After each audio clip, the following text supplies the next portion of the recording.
in the sense that we can extend loans to them for their health care. But there is a proposal. Hmm. Yes, in this proposal, it has to do with collaboration between the MFBs and the primary health care centers in order to help primary health centers, maybe to equip them to maybe finance in delivery beds, essential drugs.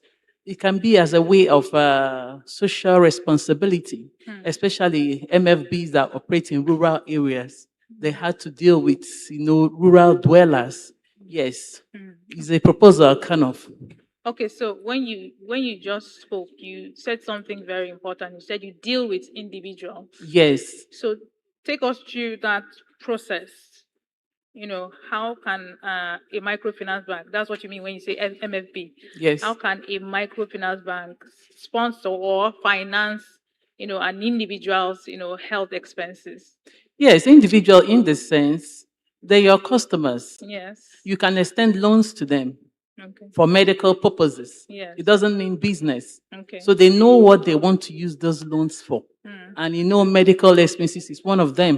Mm. That is what I meant by individuals. Okay, so Yes. does this come with a cut in interest or any kind of incentive since it has to do with health, and Honestly, cheesy.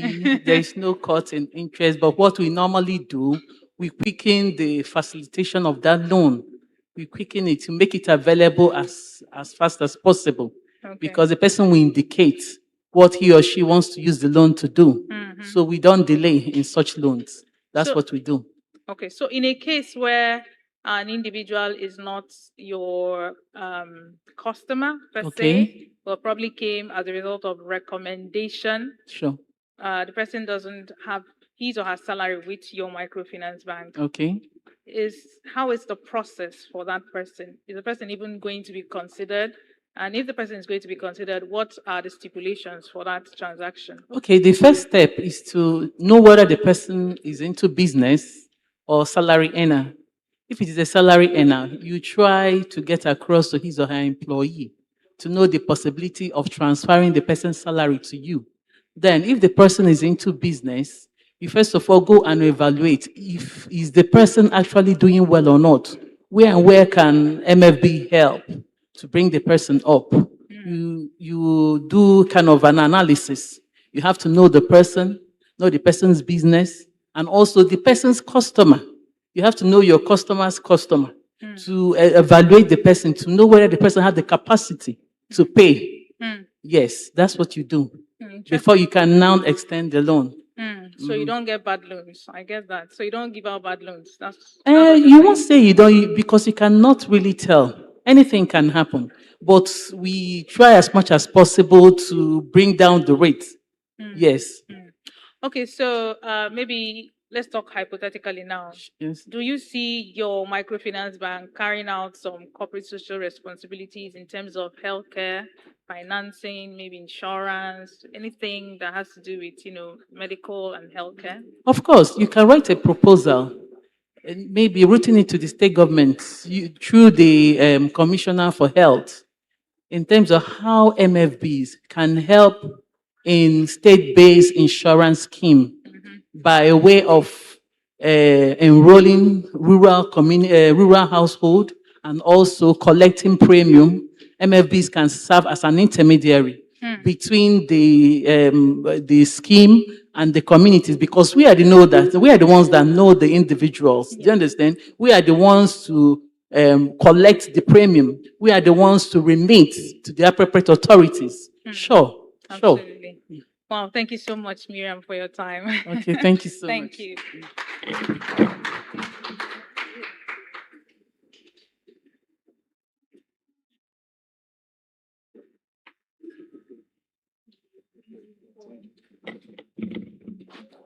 So the original CEO is in the building. Yeah, glad to be here. Thank you so much for joining us. Thank So you. I've known you from the sidewalks, although we just got to know each other quite recently, but I've always followed you, followed your work. And one thing that, when I see you, I do remember is mentorship. You have always been someone that speaks about mentorship. How important is mentorship in today's world and in terms of national development? Very, very important because you are not just talking about improving the present, but also helping to actualize all of the best outcomes for the future generation. Mentorship bridges a gap so that there won't be like that generational gap where like issues of transference of skills, values, or culture necessary for national development is hampered because of lack of mentorship. So through mentorship, what we advocate for is that young persons could be directed in the right way by those who have made impact in that particular area. Yes, fundamentally, parents and teachers should have provided all of the mentorship that any individual would ever need. Unfortunately, when you talk about family life education, it's not a given. There's barely like a curriculum that train people how to be parents. And also like in teaching, it's more like teach those arithmetics. Or sometimes when you now talk about other values, other things like financial intelligence, emotional intelligence, how to even live in the community, from a practical experience of those people who are mentoring you, there's often a gap in that area. So mentorship will help to bridge the gap. And by transference of skills, by transference of potentials, culture, what you're doing is that in some regard, you find out that that can be helpful in three major areas, whether you're talking about social life, the economy, or even the politics of a nation. Brilliant. Now, you're also an educator. How have you been able to successfully inculcate, mentorship, principles of mentorship into your school's curriculum? Because I usually see programs and initiatives. How has that actually panned out? So basically, we understand the role of training the trainers, consistent training. The global standard for exposure to training for a teacher should range between 30 hours to 50 hours of professional development, almost like 1 hour weekly. A teacher that is, interfaces with children should be trained to train others because there are a lot of things that we assume we know. But it's actually true training. You can learn the right way to discipline, the right way to correcting a child. Because for many of us, the mindset we have about discipline is that when we're small, if you do a thing, your parent is going to get maybe something like pepper, right? And somehow, you've been able to link that to what made you who you are today. And unfortunately, you're trying some of those strategies, and it seems not to work in this current dispensation because, of course, the world has shifted. You can't expect maybe some principles that worked when you have parents who believe that even eating an egg makes you a bad child. I don't know, a lot of things have actually changed. So as things changes, as children also even get more digitally exposed, trainers also need to be exposed, know what is trending, know what's in vogue, and then find the right way to communicate those values. Yeah. Okay, so you're a man who wears several caps. You're a mentor, you're a coach, you're an educator, you're also a diplomat. That's right. How has that broadened your horizon in terms of mentorship and impacting the next generation? So basically, I see gaps, and that gap it's that oftentimes those who actually, whether it's in the public service, who's got those potentials, sometimes may not be in the right positions to influence those needed change, to bring the needed reforms. And then you now have those that are in the position, not even understanding the role, of bridging those gaps. So it's a problem. And so when I see those gaps, what I can only wish, is that we begin to train the younger people to understand, that if you have the opportunity to serve your nation in any regard, whether it's in the field of international relations, whether it's in the MDAs, the ministries, departments, or agencies, you understand your critical role, and you should be also like in the course of doing your work, rather than being aggressive, rather than being oppressive, you create an enabling environment for others to develop. That's what mentors do. Mentoring is not all about trying to force yourself, trying to be aggressive, trying to talk down on people, trying to bully people into going your own way. And then in your own mind, believing that what you think is working is working. But just like we know sometimes in parenting, where like a parent, at any slightest provocation, you flog your children, but deep within you, you don't have that confidence that that instruction you left behind before leaving, that they are going to do that. The same thing also happens with aggressive bosses, right? You know, when they come and everybody, yes, ma, yes, sir, and then they leave, plant somebody to know whether someone is talking at their back. How you can actually know that mentoring has happened is when people are truly loyal. They truly understand the values. Now, mentors dwell much on the values rather than rules. Okay. You know, rules are restrictive in nature, right? It's more or less like I have to do this because people are watching. But when you talk about your values, when something becomes a value, whether someone is watching or not watching, these are things you've come to esteem as very important. Things you've come to esteem as worthy to commit to. And at any point, anything anyone esteems as a value is what you can do, even in your private when no one is watching. All right, so there's this dilemma in the world of mentorship where people don't want to be mentored and mentors are too busy. Do you have that dynamic play out in your work as a mentor? So look at the issue there is that for someone who believes that is too busy to mentor young persons, I just think the person is not seeing the big picture. Because the time is going to come, maybe when you retire and you are just so lonely. You've not got people, right? It even happened in politics. It does happen in politics. So when you don't mentor people, then, nobody's going to be there for you in the forthcoming days of isolation. So that is why out of your busy schedule. And then for young persons who don't even esteem mentorship as very important, where we may not blame them much, because we have all manner of things like, being a panda out there as mentoring. Sometimes you have mentors or tormentors as mentors, right? And then maybe you meet someone and say, I want you to mentor me. He tells you, I used to wash car for my mentor. I wish to wash clothes. Meanwhile, no singular time for you. The person is using you and making some quotes, telling you until you are used, you can't be useful. Or if you are used, you are useless. All of those antics that are manipulations that some people under the guise of mentorship use on young people. Okay, so on a final note, what is the one thing you wished every parent knew about mentoring? Now, friendship. You see, this is one very vital thing that many parents lack. Yes, we know you provide for your children. But does your children need to run away from you when you are coming back? The big boss. There are some men that in the moment you hear their voice, including the wife, we adjust the children also. In some cases also, into 21st century, you can also have vice versa. Mothers that when they are coming, even their father will adjust because the boss, the sheriff is in town and everybody have to. But I think that mentorship is all about friendship, right? You want them genuinely to benefit from your wealth of experience. You've seen it all. Like, let me give you an instance which works very well. You see, when you see like maybe a young person coming up and say, you know what, I'm not going to accept any suggestion from my parent on who to marry. Do you know what has happened? The problem oftentimes, like in this part of the world, is the fact that you don't think your parents know the best for you, and they have not seemed to prove that. Because even when you want to explain things, nobody is explaining, or trying to understand. So you make up your mind that even if you are considering this person and your parents say, go for this person, that moment the person becomes a wrong option. But look at what mentoring does. And the same, we can also see that in business. There are some people who come from homes, right? The parents have set some foundation.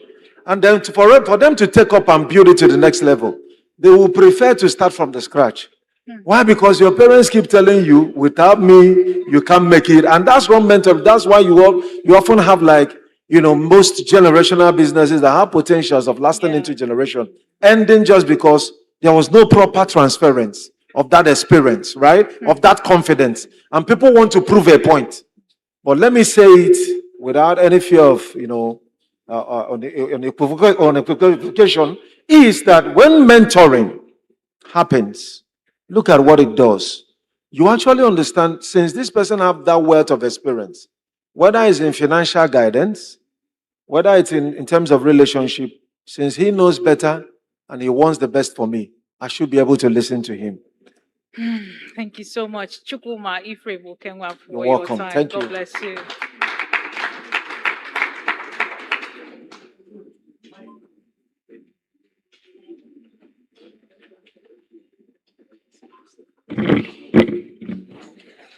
Thank you so much for joining us on the show. So we're talking sickle cell. So we are lay people. We are assuming we are all lay people. Just don't mind that I'm from the health. So we want to have an understanding of what exactly sickle cell anemia means. Could you explain that? Thank you. Sickle cell anemia actually is a condition. You know, we have sickle cell anemia as a disease, and we have sickle cell trait. It's a condition that's caused by hemoglobin S. Hemoglobin S is a sickle hemoglobin. It's a type of hemoglobin, just like we have hemoglobin A, hemoglobin C, and other smaller variants of hemoglobin. Hemoglobin S is sickle cell hemoglobin. And it is a genetic disease. It comes from the gene. Sickle cell hemoglobin S actually comes when there is a mutation in the gene coding. Let me say, the coding of number 6 codon in the gene. If there's a mutation whereby most times when A is changed for T, instead of coding for glutamic acid, you are now coding for valine. Valine replaces glutamic acid. And when the amino acids, they come together, they build up the protein, which is the globin of the hemoglobin. And it makes the hemoglobin that is formed not to be stable. Okay.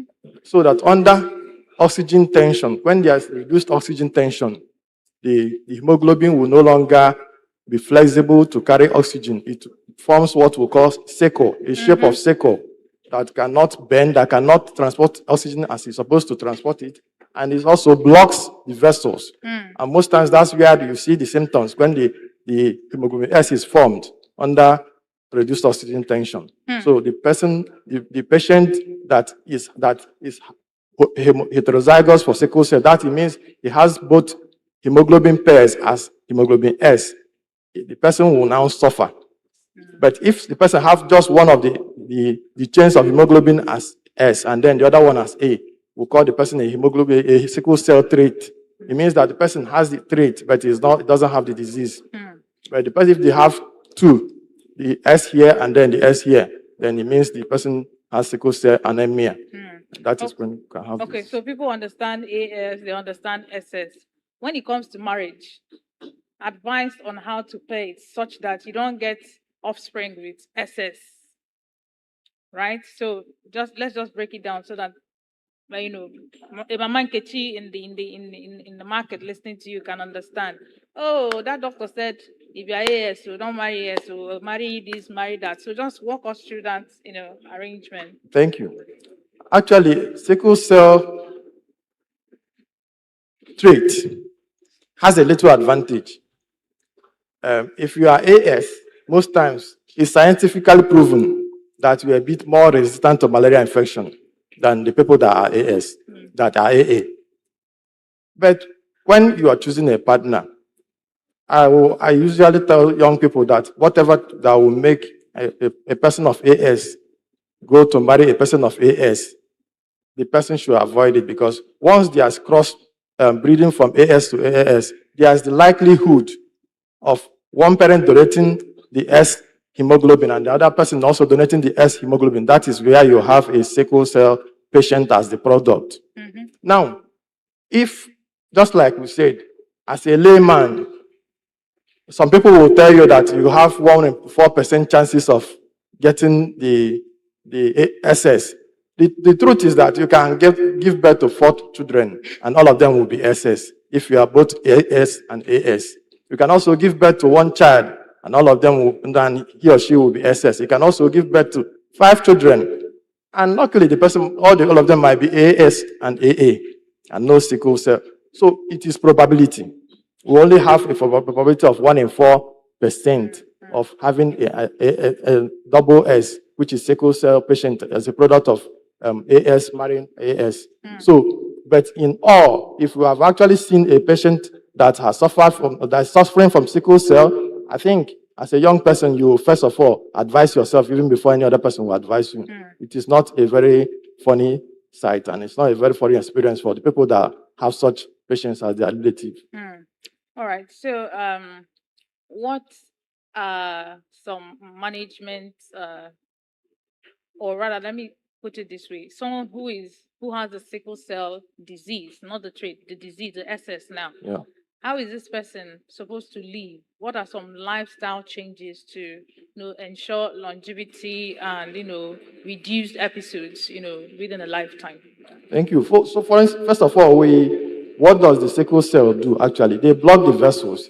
It means that blood cannot get to some tiny vessels in the body, and even some organs will lack blood because of the blockage. And those blockage will also bring pain, severe pain. So most times when any sickle cell patient comes in and is having the crisis, what will start from managing the pain. Now, managing the pain, you're also trying to see how you also help this patient to get blood to the organs that is deprived. Then that's when we now start transfusion. Transfusion, you are trying to bring in normal blood with normal hemoglobin to help alleviate the suffering of the patient. Then you can also bring in some supplements like folic acid and all the other ones, so the other supplements, so that you can activate the bone marrow to produce more cells for this patient, so be able to help the patient. Then you can also, usually they will input hydroxyurea. Hydroxyurea most times is to activate the bone marrow where these blood cells are produced to produce hemoglobin F. Of course, because hemoglobin F, as we know, it is the fetal hemoglobin, the hemoglobin that you have as a child, as an infant, when you are in either fetal stage, when the person is in the womb, and some few months after birth. That is hemoglobin F. It is this hemoglobin F that gradually transforms into the normal adult hemoglobin, which could be hemoglobin A or hemoglobin S or C or D, as the case may be, depending on what you inherited in your gene as a child from your parents. Okay, so do you think patients with sickle cell are well captured within national health insurance? So they don't have to pay from out of pocket each time they go through an episode? Well, the patients suffering from sickle cell anemia, actually, they are peculiar because their needs are quite big. And I don't know if the Nigerian health insurance can be able to capture their need, because I can tell you that currently, there has been research that has been going on to see how this this condition could be alleviated. We have moved from giving hydroxyurea to bone marrow transplant, although that one is also suffering from so many things because there's rejection, post versus tissue rejection. You have to find somebody that extremely has the same HLA with the patient before you can be able to transplant the person's bone marrow, so that the bone marrow can now help to produce normal hemoglobin. Then they even abroad, they have also moved from that to gene addition, trying to manipulate the genes so that they can produce normal hemoglobin. And these things are costly. They do gene editing currently. They do gene translocation and then gene addition too. Currently, they use the CRISPR mechanism to bring out the person's bone marrow, then edit the stem cells in the bone marrow, and then transfer it back to the patient so that the person can now be able to produce normal hemoglobin. Yeah. But ideally, these things are very expensive. I don't think that the Nigerian health sector or the health insurance of Nigeria could actually carry some of these things. That's why we, the health workers, we first of all keep advocating. We can never do enough of advocacy about sickle cell anemia. We keep telling people that the best and most active way and most important way currently is prevention. And how do we prevent it? As a young person, always make sure you know your genotype.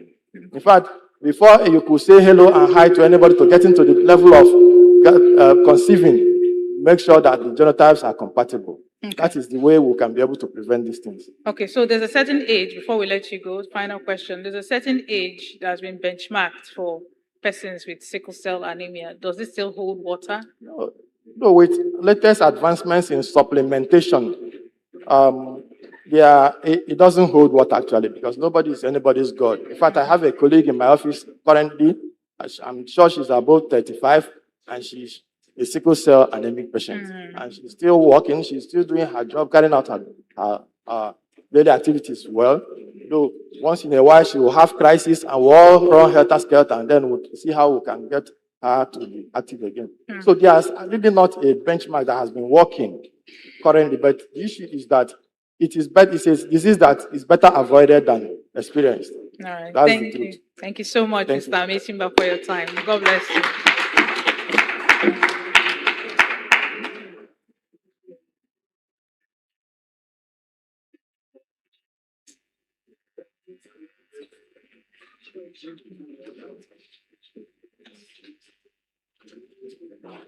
Dr. David Ugunta, thank you so much for joining us. So I know you're a very good teacher because I've had some conversation with you where you broke down certain complex issues to bite-sized information. So I'm going to ask you this. As an expert in finance, how would you describe public-private partnership to a lay person? So when we talk about public-private partnership, Okay. we are looking at people with similar interests.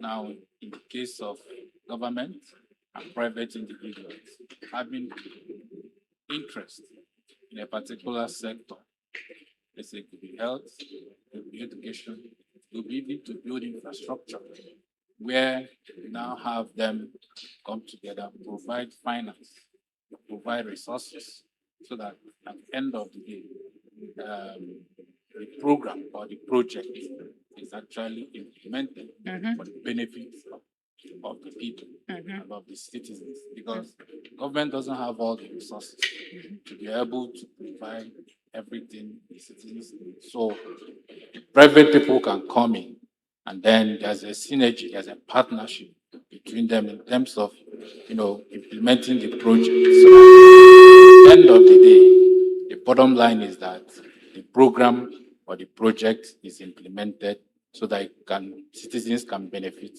from it. Great. So, if I understand correctly, this is some sort of contract.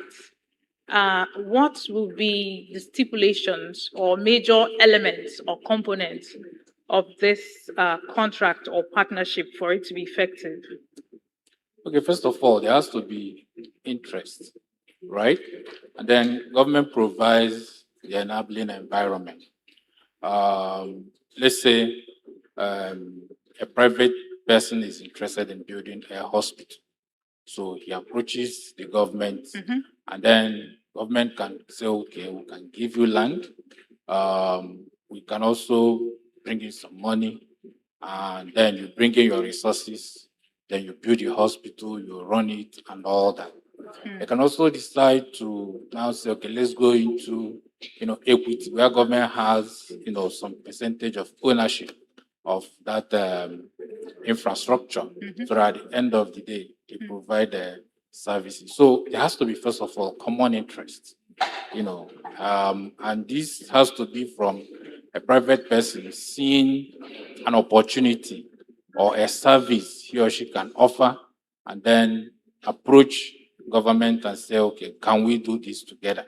And because the person have seen that government is interested in that, right? Then there should also be funding. So how are you going to fund the project? And then eventually it gets done and there's benefit from it. How are you also going to distribute such a benefit? So when some of these factors are taken into consideration, and then an agreement can be reached and an MOU can be signed, and then everybody plays his or her own part, and then the project or the program is implemented. All right. So there's a recent PPP that went down in ENUGU. Everybody knows the privatization of the Akanibiam International Airport. Now, some people are saying the process was not transparent enough. What say ye about that partnership? Okay, I think why people are saying that the process is not transparent is because, you know, in every PPP, there's a process we call the bidding process. Okay, so you open it up and then you allow people who can provide that service, to come in. And then in a bidding process, it's something that's done in the open. So there's a period for submission of bid, there's a period for opening of bid, right? And then it's done, before stakeholders and all that. So when such processes are not followed, so the process becomes opaque, and then you can now have all this back and forth from people. Like what is happening in Enugu, like about last week or so, the airport workers, shut down the airport. Nothing was going on. They are simply saying that we don't know how these things were uh, packaged and then implemented. And then all they are seeing is that there is a new owner. Government is privatizing it. Then they are also not certain whether their interests have also been taken into consideration, because such privatization, would affect staff. Because the people who are coming to take over may also come in with their own staff, which will affect some key offices. So from the point of labor, I mean the union now, they are now saying, okay, we didn't know how this thing were packaged. We didn't know when it started, when it was concluded. Yeah. Probably there was no public consultation and all that, and it is done. So that we don't understand it, and they are going to resist it and all that. Yeah. Can you think of any successful PPP in Nigeria from any state at all? Has there been any successful public-private partnership from any sector at all that you can think of? Well, the only one that comes to mind now is the toll in Lagos. That is where they had the NSAS protest. What's the name of that place again? The I'm trying to get the name I right. know the place, yeah. So it was done, and then the road is being tolled even as we speak, right? So you can say probably that's a successful PPP. But however, people will also, be kicking against it. Okay, all these resources and all that, where is it going into? But then the danger with the public-private partnership is it all depends on how it is packaged. If at the end of the day, the interest of the citizens of the state is not taken into consideration, it will just be like a private person is coming in, milk the system, take away whatever he or she can take away, and then leave the asset in a worse state than it met Yeah. it and all that. Yeah. So those are some of the challenges. Okay, so finally, on a scale of 1 to 10, how would you rate, how do you foresee the success rate of the Enugu airport that just got privatized? Well, if every stakeholder does what they are supposed to do, PPP has always proven to be successful. But then it all depends on when it's being conceived. The people who are coming together, who are planning, what do they have in mind? Are they thinking about service delivery? Are they seeing an opportunity where they can make profit? Because everybody who is a private investor is interested in where he will make money. Yeah. And all that. And that is why you have government providing certain services. Because when you leave it in the hands of private business people, they will exploit the citizens. So the success depends on the interest of the stakeholders involved, and then will every stakeholder, do or implement as has been agreed. Once that is done, then PPPs are way to go, because, like I said, government doesn't have all the resources to do things or provide certain infrastructure or provide, get into certain programs. So the private people comes in, brings in fund, and at the end of the day, everybody benefits. The state or government benefits by way of having the infrastructure in place. The private person makes his money, and the citizens enjoys the services and then pays for it. Absolutely. Thank you so much, Dr. Gunta, for your time. Thank God you. bless you.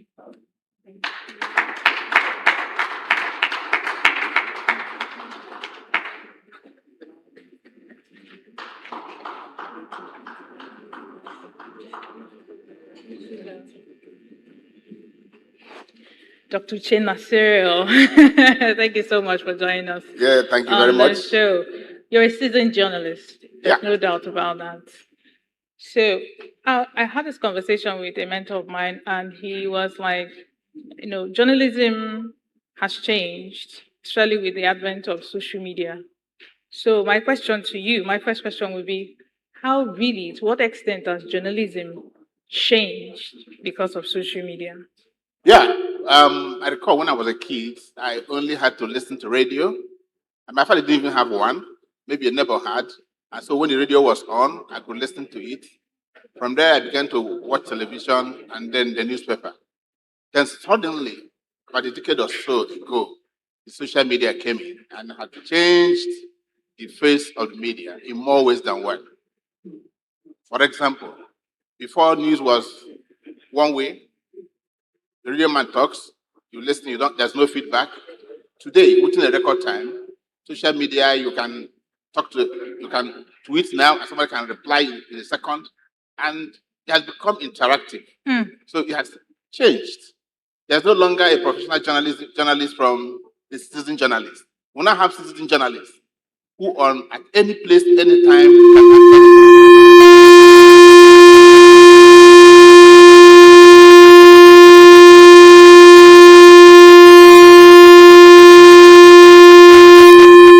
give you real-time information. So there's exchange of idea, it flows. It has changed it in more ways than one. Okay, so you've actually tried to mention the good aspects, but are there some cons, that come with social media? Has it affected, traditional journalism negatively in some way? Yes. First of all, in traditional journalism, what you heard from the radio then was accurate. You wanted to check time, you wanted to know the correct government information, you listen to the radio, to the TV, and the newspaper. Today, for me, the social media is a big refuse dump. It's a big refuse dump. You can pick the goods. You can pick bronze, you can pick silver, you can pick gold. But the rest of it, junk. All right. So, going by what is obtainable now with social media, do you think there should be more regulation by governments, in trying to curtail what goes out and how it goes out on social media? Is it possible? Is it doable? As a journalist, I'm not in favor of curtailing or midwifing or regulating the social media. Rather, I'll ask for self-censorship. If you are grown up and you're going to put something out in the media, please be careful what you are sending. It's important. But I wouldn't want government to regulate social media. But this is actually appealing to people's, conscience. This is appealing to people's conscience. And most times it doesn't really work that way. You have to put systems in place to ensure that people align. But maybe not regulate it 100%, but maybe a tiny bit. And I say this because there are some content that are private, and there are some content that could spark what's it called? That could be dangerous and start a riot.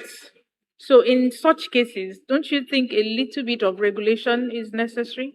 Well, nothing is absolute. Nothing is absolute. Much as you have a right to swing your arms, you must mind the nose of the person standing next to you. So, having said that, it is important that government must not absolutely regulate social media, but it can have a little kind of control. For example, cyberbullying is everywhere. And so there should be a mechanism when somebody offends, the person should be charged appropriately. So there should be a law that would let you know that, look, as much as you can fling your arm anyhow, You don't have to hit the next man. Interesting. Okay, so let's talk about cyberbullying. Really, what's how is a content defined, or how would you see a content and then it's tagged bullying of some sort? Because someone could just be crying wolf. What are those indicators that will say that this content is actually bullying? Okay, I can draw an example from what just happened somewhere. A child has a defect, natural defect. So, and he was actually in secondary school. And unfortunately, that secondary school, they allow the use of phones. So his colleagues used to taunt him. You're not healthy. You're not that. They kept taunting him. And at the end of it, that child committed suicide. He felt it was too much for him. So that's one aspect of bullying. Then there's the other one where people trail others. Send very dangerous message. Like guys, he's running after a girl and keeps threatening the girl or vice versa. So it comes in different shades and it comes in different forms. And to an extent, it's dangerous to society. Okay, given the fact that you said that social media is now a dumping ground, everybody has a phone, has a device, has a video, can just cover an event and just post it out there. For journalists and people in the broadcast ecosystem, how would you advise them to maintain a balance? Because it's not just about wielding a phone and then posting or broadcasting. How do you, as a veteran, journalist and broadcaster, how would you advise them to maintain balance and give out quality information? Yes, for those who are trained as journalists, like I said, there's what you call self-censorship, gatekeeping. You don't write everything you see. There's national security.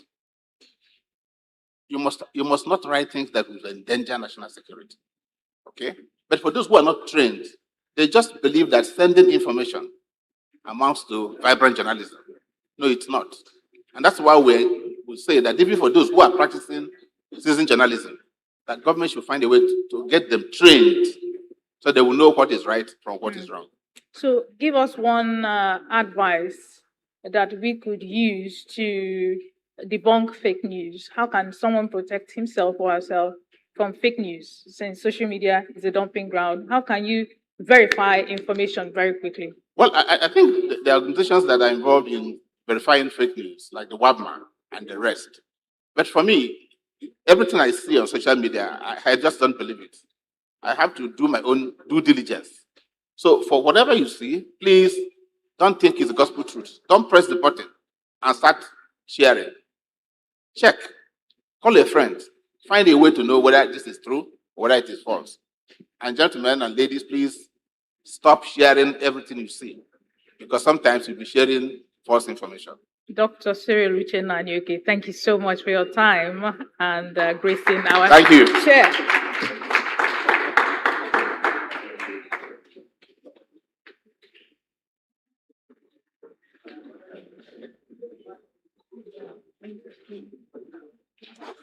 Better Pikin. Thank you so much for coming on our show this evening. You're welcome. I look at you and I remember how you gathered a group of 16 teenagers and More than, actually. more than 16 teenagers. Can you walk us through that event? What inspired that event? Okay, so I grew up in a broadcast environment, and growing up, I didn't have that thing. I see people like my dad go to a radio station, OAPs talk, and it never occurred to me that one day I'm going to talk on radio.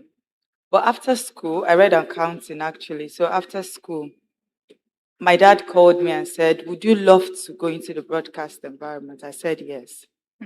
And then it dawned on me that I actually grew up in such an environment. So why did I pick interest? So coming down to ENUGU, working at Solid 100.9 FM ENUGU, I found out that a lot of kids need to actually start early for you to, if I had started early, I don't think I'll be where I am today. I'll be You're not far. doing Really? Okay, so that's what actually inspired me to gather these kids together, train them to become media personalities. Yeah, so it's so inspiring. And you told me something the last time we met that you're planning a reunion of the very first set. Yeah. Why are you planning a reunion? What do you want to get out of it? Because most of them are actually grown in universities. So why the reunion? To create that consciousness in them again that okay, you guys are grown up, you're going into the higher institution. That doesn't mean you need to let that dream die. Okay, I found out that they have this eagerness to actually talk on radio. So in order to still follow them up, that's okay, you're no more young children, you're no more in primary or secondary school, you're already in the university. We can actually do something with you. We could start up a teen show on radio where you come, you talk. So that's the idea. I love how you're building a community around, these young ones. But if I'm to ask you, what is the creative process that goes into, developing a program, a radio program, and making it successful? Okay, there are a lot of things. One is you check who is that program meant for, right? You need to be able to actually solve a problem when you're creating a radio program. You don't just go out there and say, let me just start off a radio program. Your radio program must be able to solve a problem. So for the programs that I handle on radio, I handle the children program, like you know. So the idea is, like I said, create that consciousness in these children. Make sure that even if you are studying medicine, public speaking is something you also need to have. You can't just come up in class and maybe there's a presentation and you will not be able to present. You must have that boldness to present. So you need to check your targets. You solve a problem as well. So that's basically the idea. So if Beta Pikin was not a broadcast journalist, what would she be doing? I read accounting in school. So maybe I would have gone back being an accountant or being a medical doctor. So do you miss accountancy? No, I don't. Because radio broadcast has actually taken me. And it's something that if I'd started early, I would have done a lot of things. But that doesn't mean that the time I started wasn't early. And I'm still doing those things that I had wanted to do. So a young child, a young girl is looking at you and, wanting to toe your line, being a broadcast journalist, and probably she's doing another course that is not journalism. What would be, your advice to this girl? Yeah, do that course. But while in school, there are a lot of things you can do. You can intern, you can freelance. Okay, there are radio stations and TV stations that accept that. So you could walk to a radio station or a TV station and tell them you want to intern there, you want to learn. Okay, in as much as you're studying something else, we have people who do that. They just marry their school, the course they're studying in school, and that what they have. Because most of them feel they have it. So once I think you have it or you feel you have it, I will tell you to go ahead. But let your school not suffer because of it. Just marry the two together. Great. So does Solid 100.9 have that open door policy where anybody can just walk in and intern as a journalist? Yes, we do. Okay. And a lot of people can attest to that. We do have that open door policy. You come, you tell us what you want, and a lot of people have come out of it because of that. So thank you so much, Beta Pikin. God bless you. You're welcome.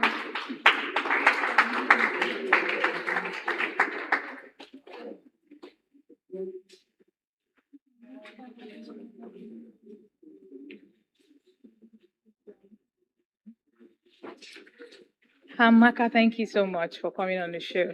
So we in an environment where people don't really have much interest in volunteering.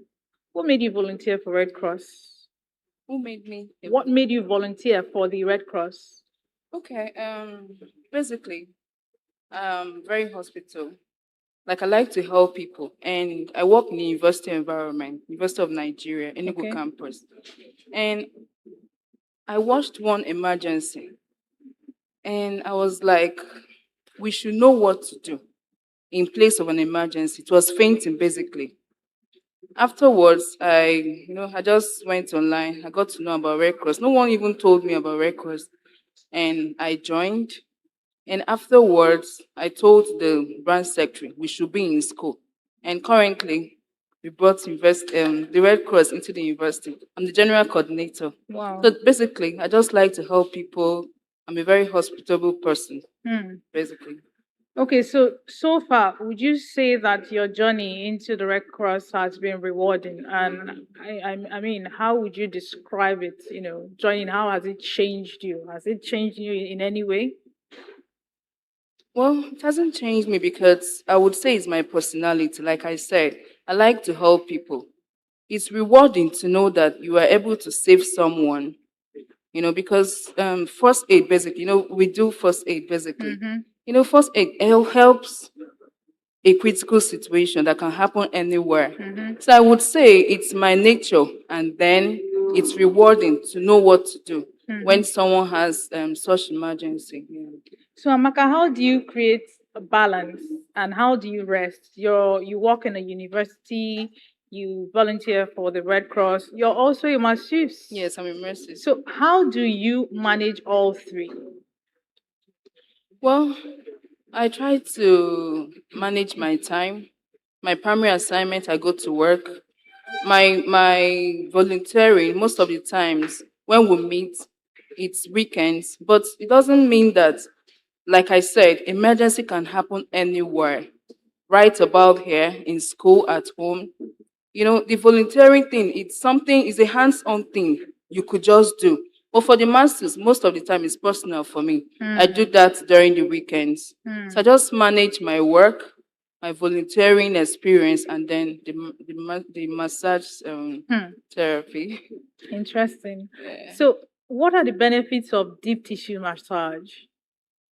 Well, for deep tissue, most of the times it helps to relieve stress, because it penetrates deep into the muscles, and it helps for someone who has light body pains, So deep tissue massage is not a luxury. It's something that even at the end of the day, after this whole hours, you should have one, So it's something that it really, really helps to relieve stress, fatigue, blood circulation, just a whole lot. Hmm, hmm, hmm. So what's the difference between a masseuse and a chiropractor?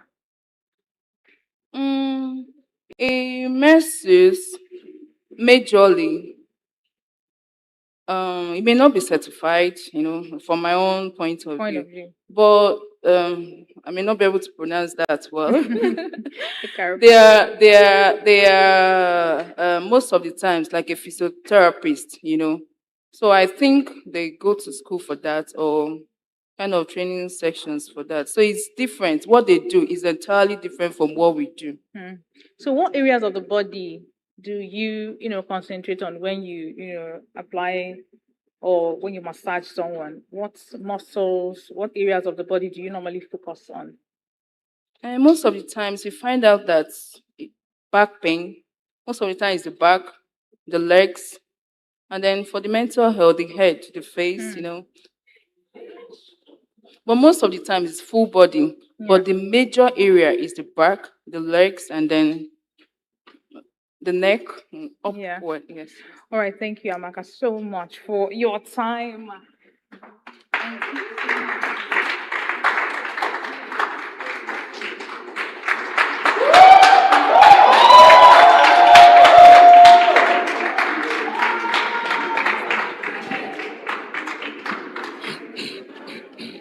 All right, so let's get to know you and what you do. Okay, my name is Nobat Chukwunoyalum Okolo. Hmm. Yes, I am a sculptor. I'm a self-taught artist. Hmm. When you Yes. say self-taught, what does that really mean? What it means is that I started developing the talent on my own. I started creating things, and then looking up to some known artists like Michelangelo and Leonardo da Vinci. So, and I also read a lot of books about Italian artists. Hmm. And then I have a lot of friends in Nigeria here, ENUGU especially, who are artists. So I go out and I meet them. I follow them whenever they are working. So I acquire a lot of knowledge from them. Okay, so what inspired your interest in Michelangelo, all these 16th century artists? What was it about them that, endeared you towards them? Well, personally, I like fantasy. I like creativity. So these people that you mentioned, they created a lot of things out of the ordinary. When you look at their works, their artworks, their masterpieces. So I inspired to be like them.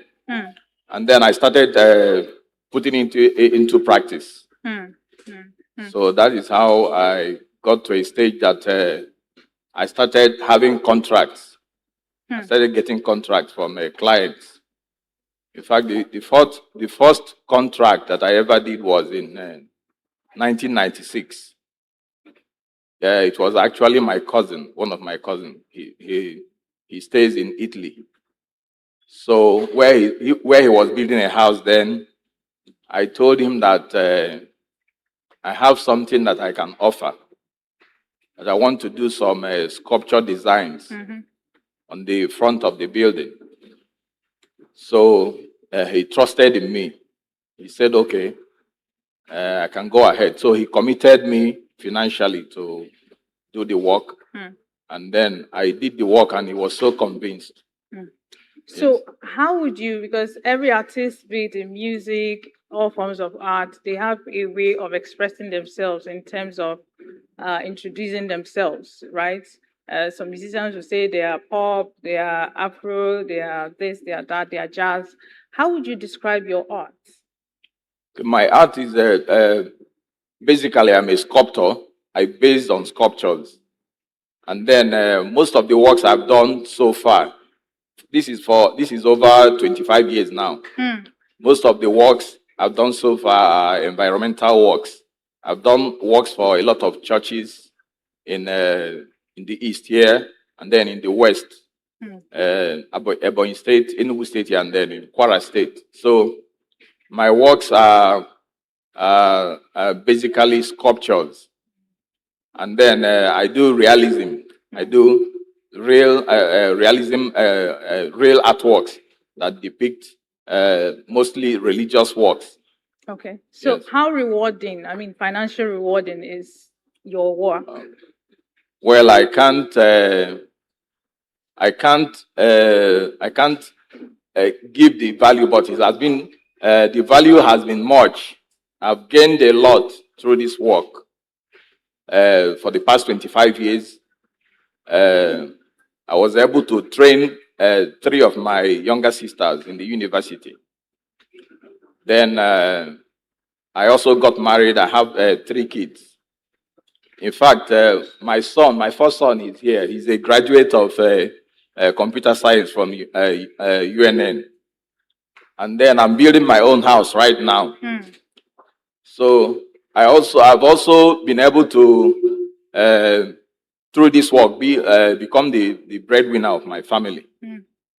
So that is it. So how receptive do you think Southeasterners are, towards art? Because most people feel, oh, it's the people in the West that actually appreciate art.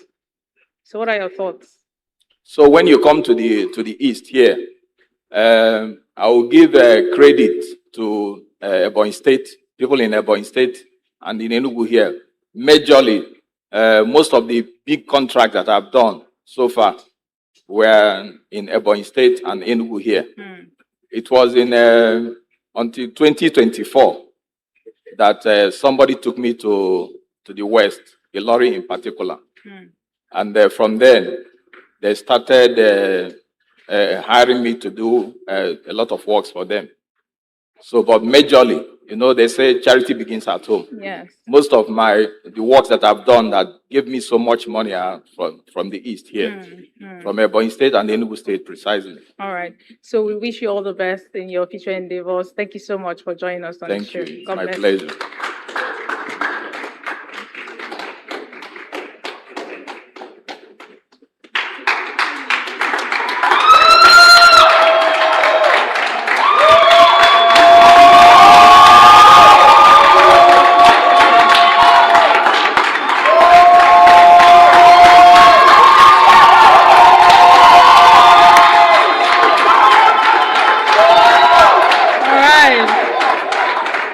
So I don't know what you did to my audience that you're getting a standing ovation, but I think I like it.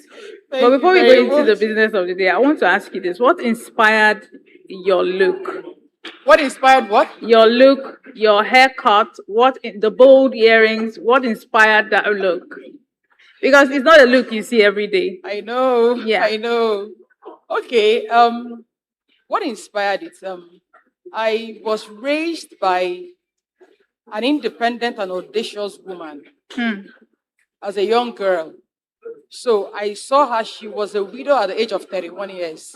31? Yes, with 6 children, and I'm the first. So I saw her rise through rank and file, did a lot of things, and she was able to train the 6 of us. All of us went to university, and as I speak to you, everybody's really settled. So it built a lot of audacity in me, tenacious and resilience. So when there was a need for me to cut my hair, I didn't cut it because I wanted to look good or something, but I didn't feel inferior. I didn't feel anyhow. I just felt I needed to do this. And I went ahead and people started telling me this is good and all that. So it made me bolder.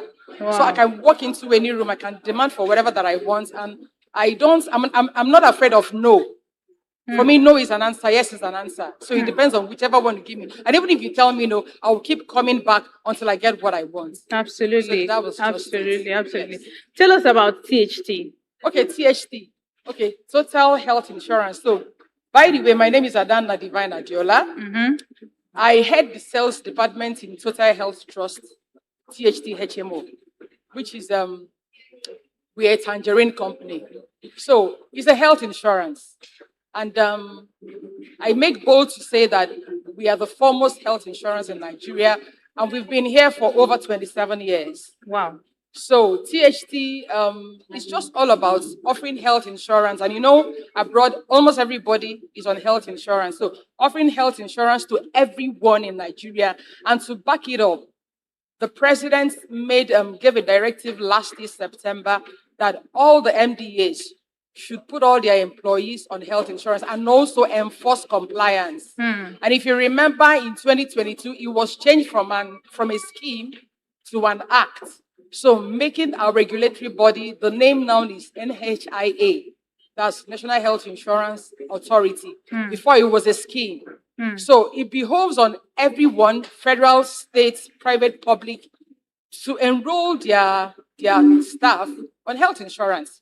Even though there is very minimal penetration rate in Nigeria. And I will say that the penetration rate is even less in the Southeast. Yes. All right. Why do you think that is? Why do you think there's so much hesitancy and people are not so open to insurance? Even when people encounter insurance agents, they are like, not interested. Why do you think that is? Why is that mindset, persisting? Okay. One basic reason is, I would say, lack of knowledge. Okay, let me zero in on this region, Southeast. If you go to the north, if you go to the west, they have some sort of knowledge. And if you notice, some of them are really aware of it and they're actually having it. But down here, there is something that plays out in the Southeast. If you remember, in Onitsha, there is a place called Obogu. So a typical Igbo person will prefer to go to a chemist and tell the chemist, mix Ogu, mix drugs for me. Do you understand? So he doesn't understand, why do I have to go to a hospital? I'm not talking of a pharmacy. They go to a chemist, mix drugs. But why they've now started getting aware or maybe having the knowledge is because they've started having issues. And you know, when you talk about insurance, you don't have to wait for something to happen because you're guarding against emergencies and exigencies. So it's basically lack of knowledge. And sometimes around here, well, I say that we are very religious people down here. So you see people tell you, I don't fall sick, the blood of Jesus covers me and all that. So there is no need for that. But I tell them the blood of Jesus covers you and I, but you know accidents happen. Yes. And sometimes you can wake up and I don't know, anything can happen to you. Nobody prays for that, really and truly. So it's basically lack of knowledge and we are too religious. That's right. That's what I can say, yes. All right. So what would you prefer as a solution to this dilemma? How do you think the advocacy should go, to make people open up more to insurance? Okay, for example, we are doing advocacy visits to some of the MDAs in the state. We are also working with the state health insurance agencies to create that awareness. And also on our own, we are doing, like, what we're doing is brand awareness, brand visibility. We partner with private people, public enterprises to be able to let people know that there is need for this. You don't need to wait for something to happen before that happens. So we've been creating awareness through brand visibility. Like, for example, we make sure that we attend the trade fairs and even Amadio Business Summit that was held last year, we also attended. So whenever we have such opportunity to attend, we attend and we also educate people. So showcasing our brand and letting people know. Like now, I'm wearing our branded t-shirt so that anybody that sees me knows already what I'm selling. And when they ask me the question, I tell them what it's all about. So finally, before we let you go, Ada, how affordable are your, health insurance packages? Very affordable, and I would say pocket friendly, because we have something for everybody. Like, for example, we have the corporate plan, which is for businesses or maybe enterprises that have 30 staff and above. Then we have for SMEs. Then we have for what we call micro enterprise. Now, micro enterprise is basically for the retail.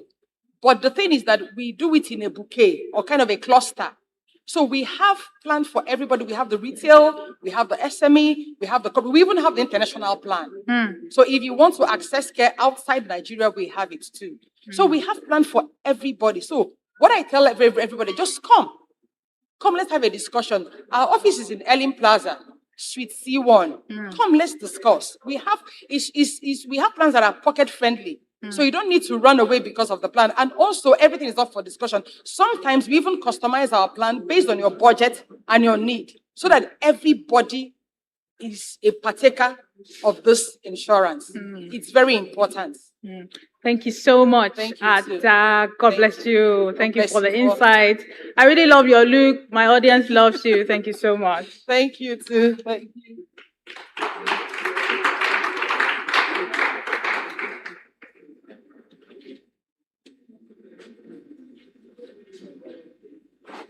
Dr. Chimedoga, thank you so much for gracing our chair. Thank you. So very quickly, who is a medical entrepreneur?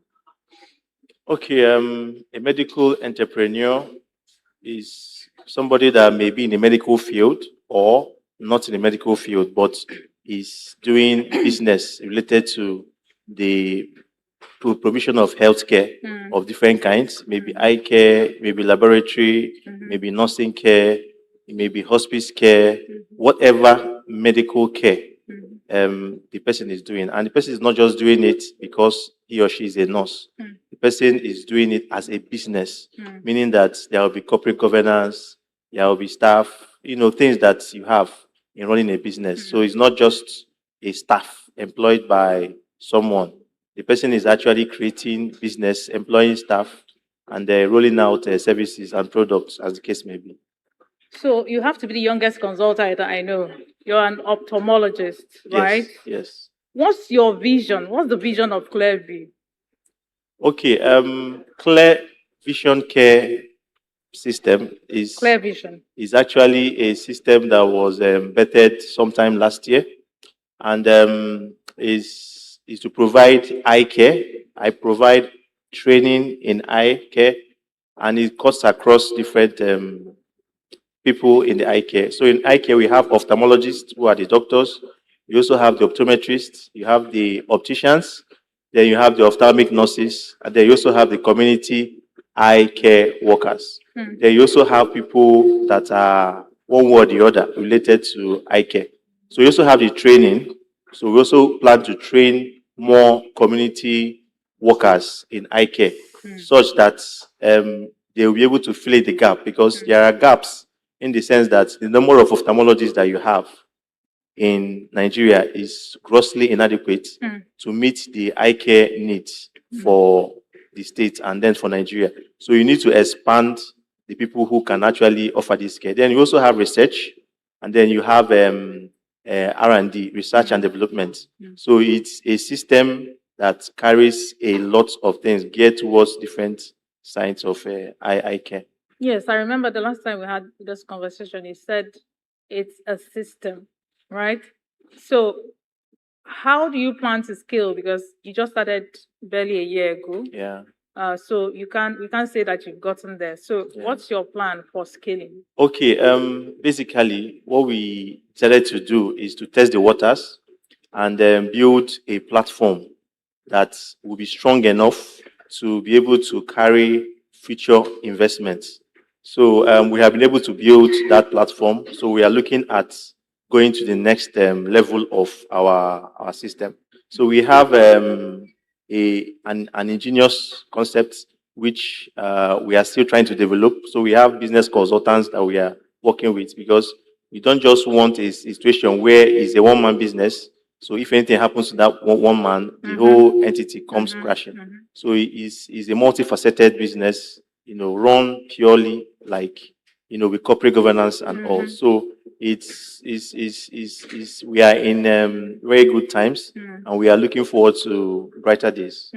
All right. So you recently donated a medical equipment to the state teaching hospital. What motivated that move? Okay. It's from the desire to give back to the institution that trained me. I became a consultant ophthalmologist in 2024. Same 2024, I was confirmed a consultant. So between that 2024 and now, I had, apart from the salaries that I'm being paid, I also trained resident doctors. There were some challenges that I saw.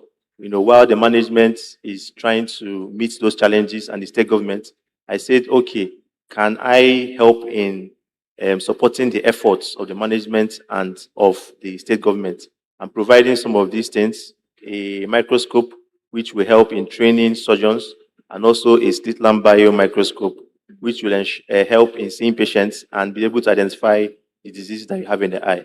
So those were the things that drove me to that. All right. It's very brilliant and inspiring. So tell us, I also know Dr. Chima Edoga as a politician. So tell us, how have you been able to hone that aspect of, your life? Well, I will try to dodge the label of a politician. I will say I serve the public. Some people may call it public servants. Currently, I'm the secretary of the Nigerian Medical Association. ENUGU State has over 2,000 doctors, so I currently superintend the secretariat of ENUGU State. I also am preoccupied at the moment in offering eye care and also building systems that will be able to offer eye care to the citizens of ENUGU State and beyond, because the burden is large. But I also believe that through politics, I support people that are in politics. I support the state government. I support the Commissioner for Health. Currently, I'm the IDESC officer in the Ministry of Health. So whichever way I'm able to offer my services, I offer it. Yeah. Thank you so much, Dr. Chima Thank you very Edoga, much. for your time. God Thank bless you.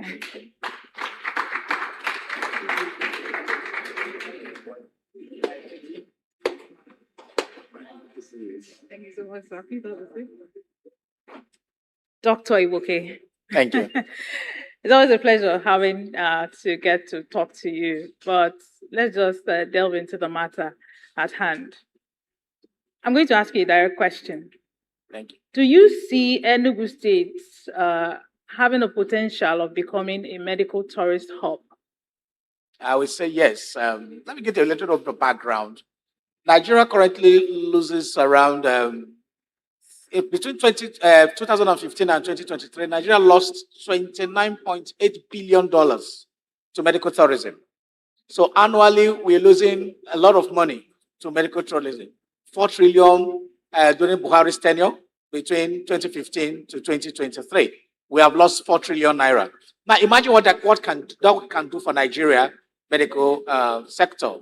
In 1968, 1969, the Saudi royal family used to come to Nigeria, University of Ibadan Teaching Hospital for medical attention. So we're getting a lot from it. We were the tourists. They were coming here. But what has happened over the years when we abandoned our medical tourism and we started going to foreign lands. We started going to India. We started going to UK, US, and some other countries. Even recently, Dubai and South Africa. So what the Enugu State government is saying, like, look, we can make this happen. They started by strengthening the primary health sector, then consolidating the secondary institutions, and also the tertiary institutions like what they have in Parkland. What they are trying to do there, they are building, standardizing the A&E. They are doing a lot. They are building the triage, which was not even there before. When you so having some kind of internationalization of the standards and accreditation for a lot of courses and the rest. Now, the catch in all this is that they're also building a quaternary hospital. Quaternary is the fourth care. After primary, secondary, tertiary, the teaching hospitals, you now have what we call the quaternary. The quaternary, just very close behind us here, is where you now have the medical tourism proper.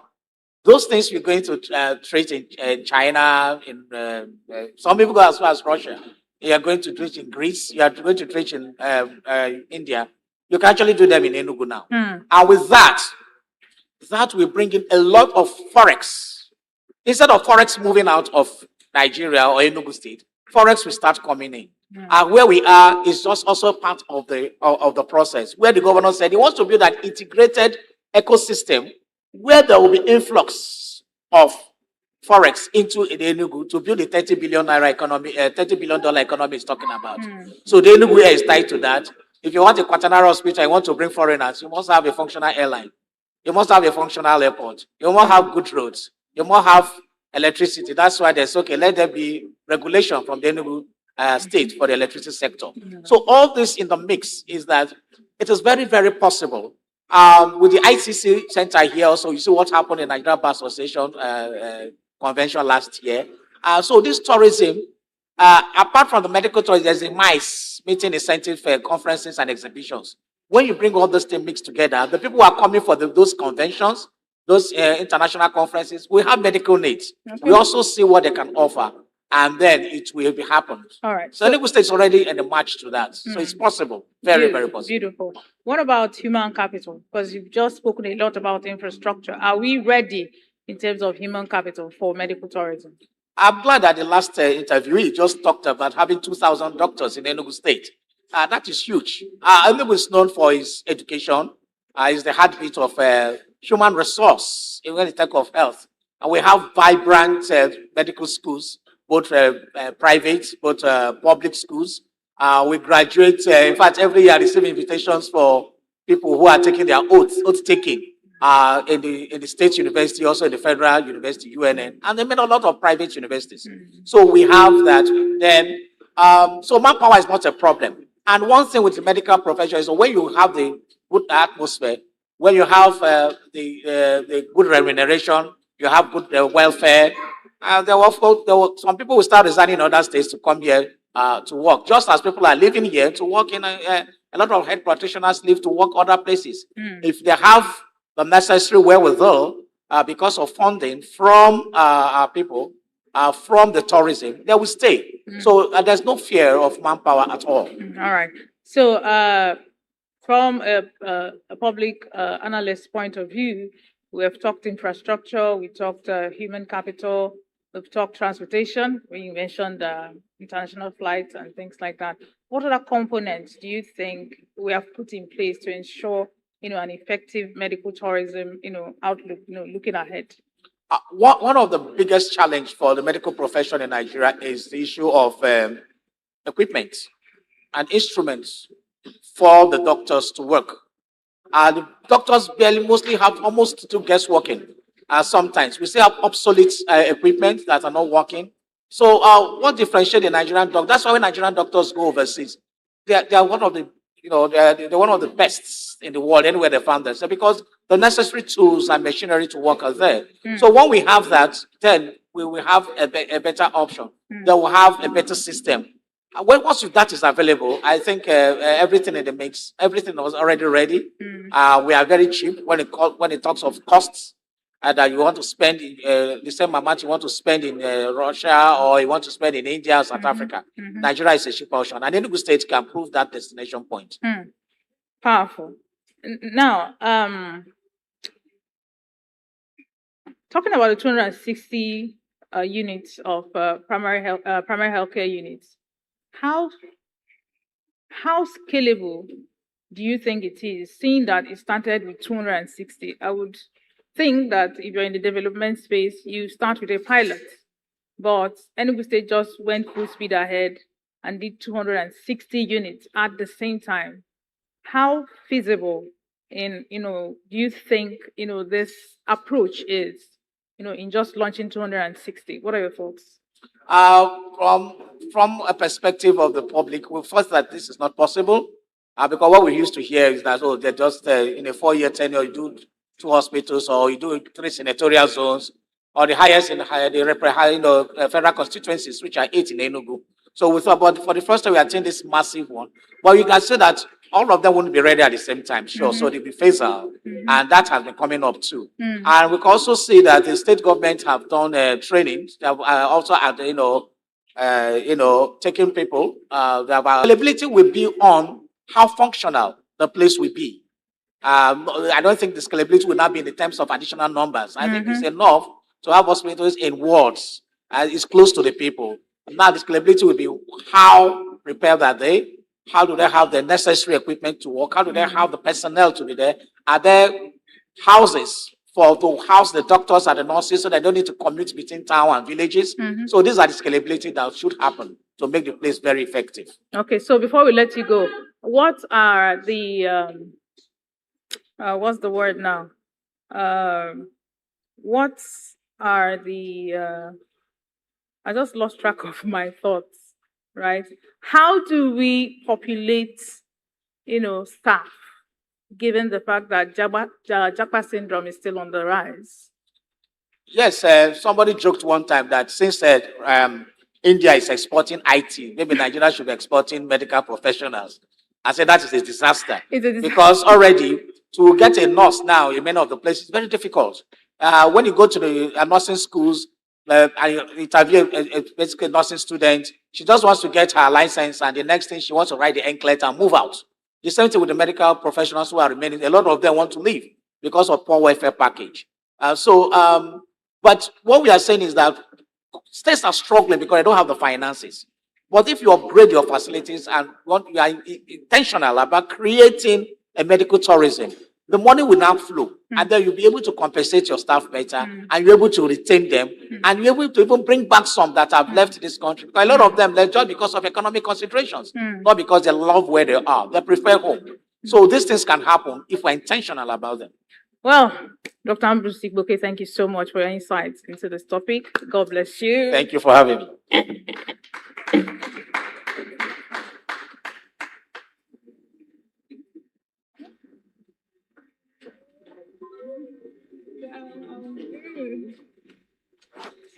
So, dietitian Chizoba Okwinweke, I think congratulations is in order because you just became the women's leader for the Trade Union Congress. Yes. So, what does that mean for you? Is it how do you expect or scratch that?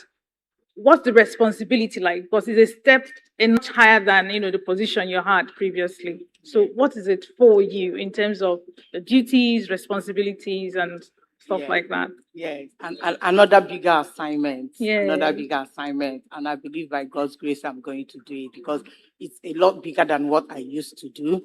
But everything is about being intentional in the job you have. So I'm going to be very intentional about it to ensure that I drag the women to the right place. I make sure I get the women involved, especially the women in the civil service, all of them together, to make sure they participate accurately the way they should. Getting them involved with different government, state government. Yeah, sure. Thank you. Do you have any program in mind that you could share with us? Any program for women? What are your targets? What cadre of women are you targeting? Is it just civil service, or probably just what are the things you have in the pipeline for the women? We just got inaugurated, and I believe that with time we'll be able to streamline a lot. But for me, as the Women Commission, my intention is to get down to the grassroots, all the local government areas where we have women working, because we have a lot of affiliate unions concerning the TUC. So we need to get them, create awareness, make them understand why they are part of the union and what they should do and how they will help in making Enugu State a better place to stay, in their work, in every other thing, because even Road Transport Association is part of it. So the women involved in it and every other one, media houses and stuff. So we need to make them understand why a woman is there and why we should be effective. Okay, let's talk about professional, stuff now. Okay. So explain to us, what exactly is a balanced diet? Okay, balanced diet, which we call adequate diet, is having a meal that is well nourished, simple and affordable. Okay. That's just that. That's the balanced diet. Nutritious, affordable, simple, that's that. And to make it affordable, simple, and adequate is ensuring that you have the 6 classes of food in your meal. Any meal you want to take, you check it. Do I have this? Do I have that in it before you do it? Or in planning your meal, you think about the balanced meal, those things that should be there to ensure that your food is adequate. The energy giving food, the protein giving food, the protective food, just the 3 of them, and then every other thing, water in particular. Interesting. So for an average family, financial wise, how would you take us through like a meal plan for them, given prevailing markets, value for food currently? Just plan an average family's, meal. Yes. Things are not too wonderful in Nigeria economically, but it doesn't affect our feeding so much. When it comes to feeding adequately, it mustn't be expensive. There is a way you can manage yourself. You'll be able to eat healthy without spending so much. For instance, we can prepare a meal like akede and plantain, or akede and yam, or akede and any other, what is it called? Energy-giving food, carbohydrate. There is a way you prepare it. The akede is locally available. The yam is locally available. And every other nutrient we need in it, the oil, the crayfish, and every other thing is locally available. So we can prepare it and take. And then getting vegetables around us. Most times now, I believe many people do have gardens around themselves. So from the gardens, we can get the vegetable we want and then add to it. Then fruits.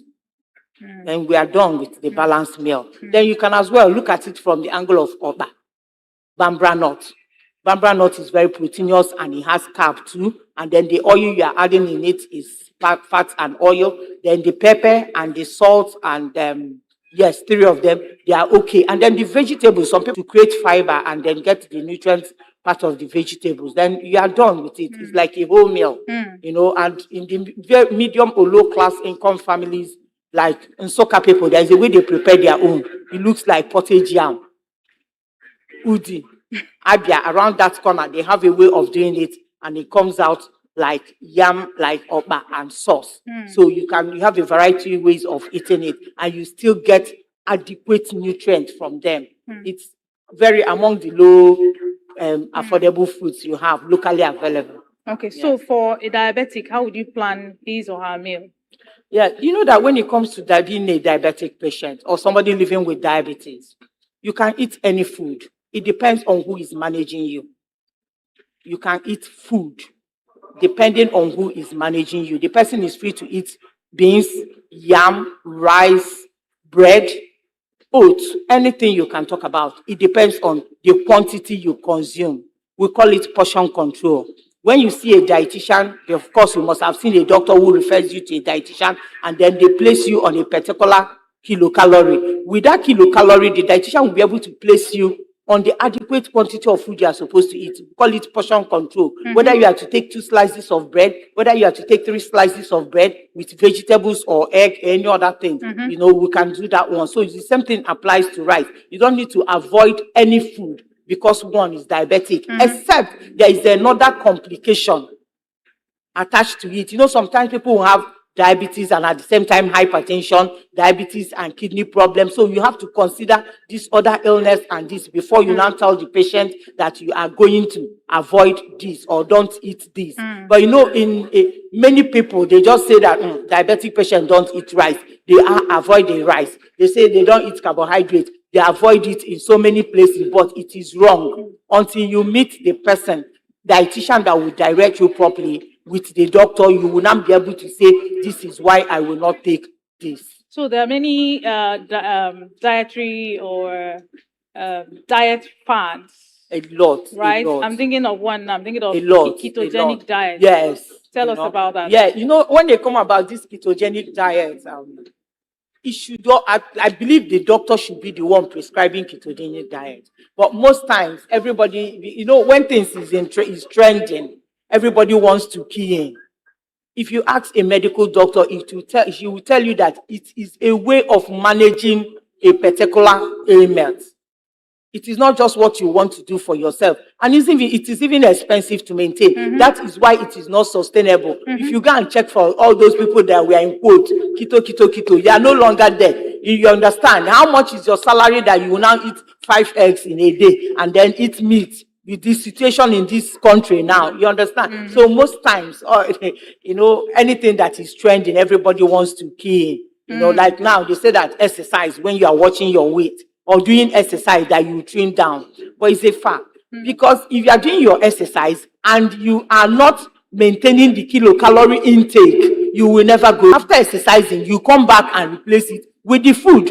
If you have burned out like 200 kilocalories and then you come and eat 300, it's as good as not doing anything. You are just enjoying having fun out there, you know. So that's about it. Thank you so much, You're welcome. Thank you. Always a joy having to converse with you so much.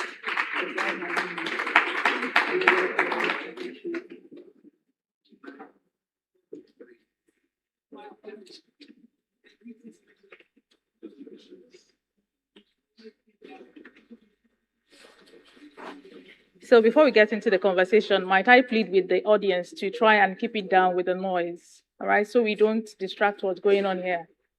Are we on the same page? Thank you. So, Dr. Okafor, tell us, how would you advise the young ones to take care of their kidneys? Because you're a nephrologist and kidney care is your specialty. So what are those tips that you would advise, especially young men, to imbibe in order to take care of their kidneys? Well, I don't know why we choose the young people, because kidney doesn't respect age. Kidney disease affects even children that are less than 1 year.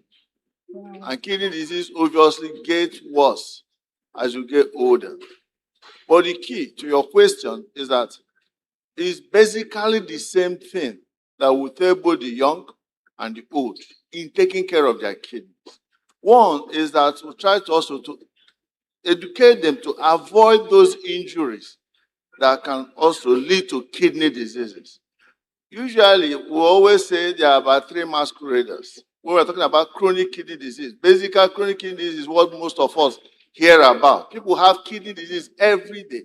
With this weather now, people that don't drink enough water, I'm sure we hear somehow develop some element of acute kidney disease that may reverse. So we're talking about chronic kidney disease. Those masqueraders want hypertension, and diabetes, they what we call glomerular diseases. Hypertension, three of them they are the commonest cause of kidney disease. What do? Control your blood pressure, control your blood sugar. Please, if you have anything like sore throat or something like rashes on your skin, treat them very well because they may come back 10 years later to haunt you. And in Nigeria, that is also one of the commonest cause of chronic kidney disease. Most chronic kidney disease or the other things you hear on radio, on TV, that are occurring on less than 30 years of age, most of them are due to chronic glomerulonephritis, which must have resulted from some infection they have some years back that if properly treated, we wouldn't have had an issue. That's one. The second thing is just what I started. You have to drink enough water. I tell people that kidney is a purifier, but it can only purify when there's oil for it to function. And that oil for it to function is for you to drink water. And I expect everybody should take, in this weather, to take at least 2 liters of water every day. That's the equivalent of 4 pure water or 3 of medium-sized swan water. The other thing also is that there are conditions that have been associated with kidney disease. Sickle cell disease, people that have what we call systemic lupus erythematosus. Then the other key is smoking. Whether you're a primary smoker, you're a secondary smoker, you are at risk of developing kidney disease. So avoiding smoking and avoiding inhaling smoke from others. Because if you keep on inhaling smoke, there are chances you may come out years later with chronic kidney disease. Then obesity. Somebody had mentioned obesity here. Also have been noted also that have obesity have issues.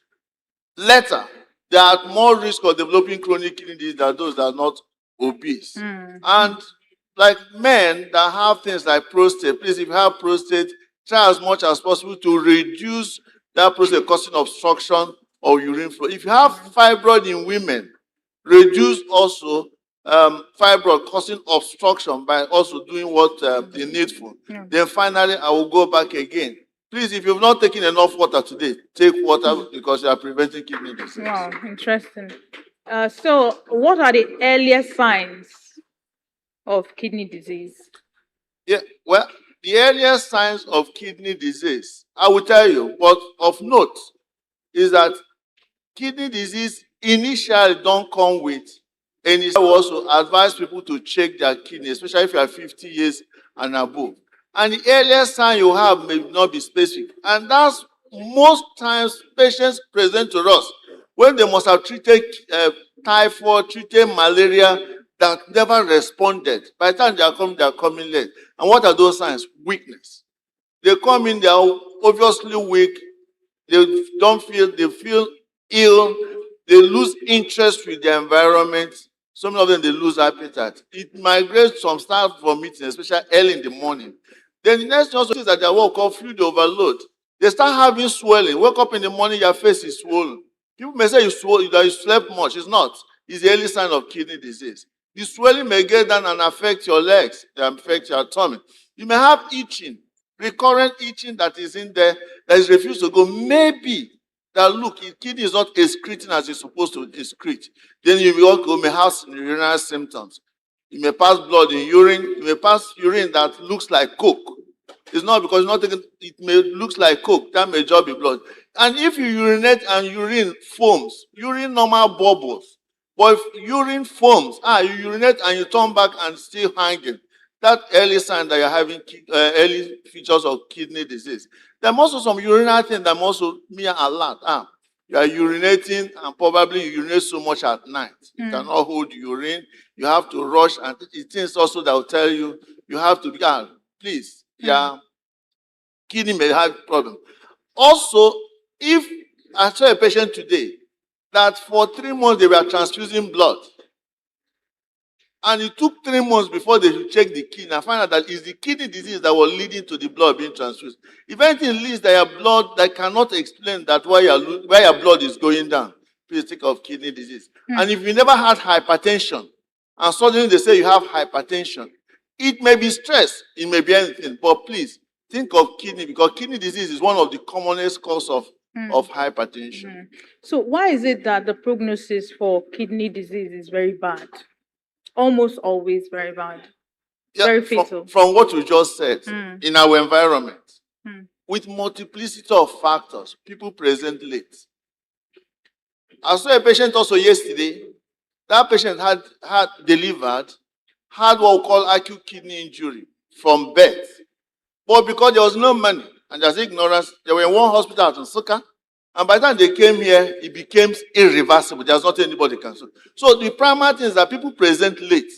They present late because of ignorance. They present late because of poverty. Ignorance because a lot of people, even in ENUGU here, a lot of people claim to manage what they cannot manage. A lot of people also, you find out that also, because of poverty, they cannot access appropriate assistance from a qualified health personnel. Also, part of ignorance also is that we take a lot of over-the-counter drug, as was mentioned. Painkillers. I didn't mention that. Painkillers. Painkillers that is more than paracetamol, and you are taking it every day. You have osteoarthritis. Then you have to take painkillers every day. You are killing the kidneys gradually. Then, as I say, poverty. Management of kidney disease, when it has passed the mild stage, is a devourer. It devours people's pockets. It devours their health. So nobody can afford it. And unfortunately also, we don't have good health management system. The NHIA is not really functional. It's not friendly to kidney disease. So all these multiple factors are led to, unfortunately, most times when you have end-stage kidney disease, like death sentence. But it ought not to be so. So between the male and the females, who between them are more predisposed to having kidney infection or kidney disease? As usual, it's a woman's world. Male are more predisposed. And that's obvious for certain factors. There are some genetic also markers that also have been found in males, that have been found in females, especially some of these that have some hormonal thing that also they are protective to women. So males are more predisposed to develop kidney disease. So finally, how accessible and affordable is this dialysis, for kidney patients? Well, I'll answer you with some statistics. Let's use ENUGU State for now. In ENUGU State here, it's only in ENUGU Metropolis and Nsukka Metropolis you have dialysis center. So all the other local governments, there's no single dialysis center. And when we talk about the dialysis accessibility, well, even when it's accessible, is it affordable? I run centers that also dialyze. I can tell you that what we collect for dialysis per station now is close to 60,000 per station. And if I've gotten to the level of end-stage kidney disease, it's expected you should be able to have 2 to 3 sessions a week. So it is not very accessible, and where it's accessible is not affordable. And if I should key into that, and that's why that prevention is simple. Prevention is very poor. It's very cheap. And prevention is very accessible and available. So we always encourage people to seek for prevention and not allow to get to that level that you need to depend on dialysis. All right, thank you so much, Dr. Hio Kafo, for your time. We Thank really you. learned a lot talking with you. Yeah.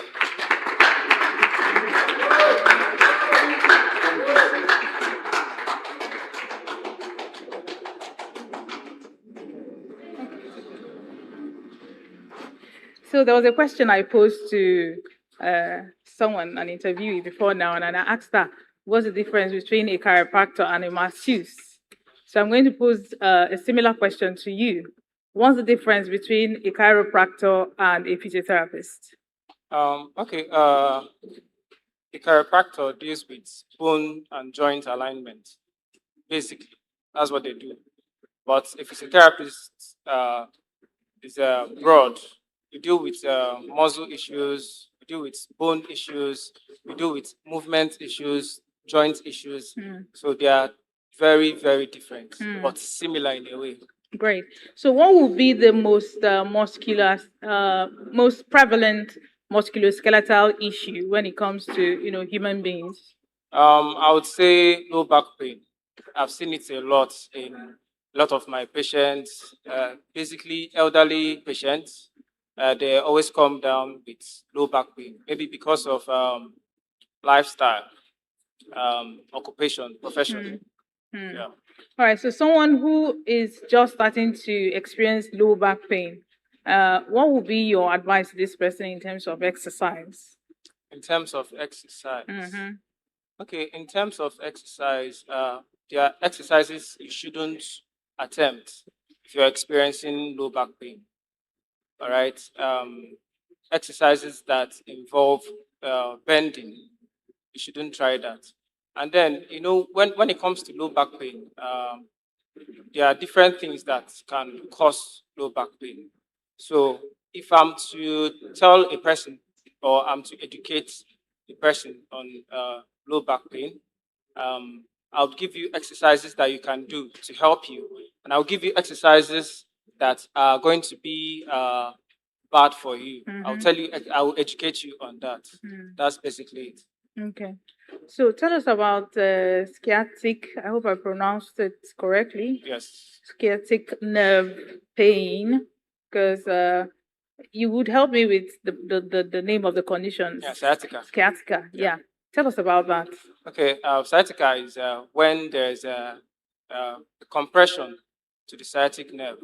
All right. And when there is a compression, it comes with a very localized pain to the back.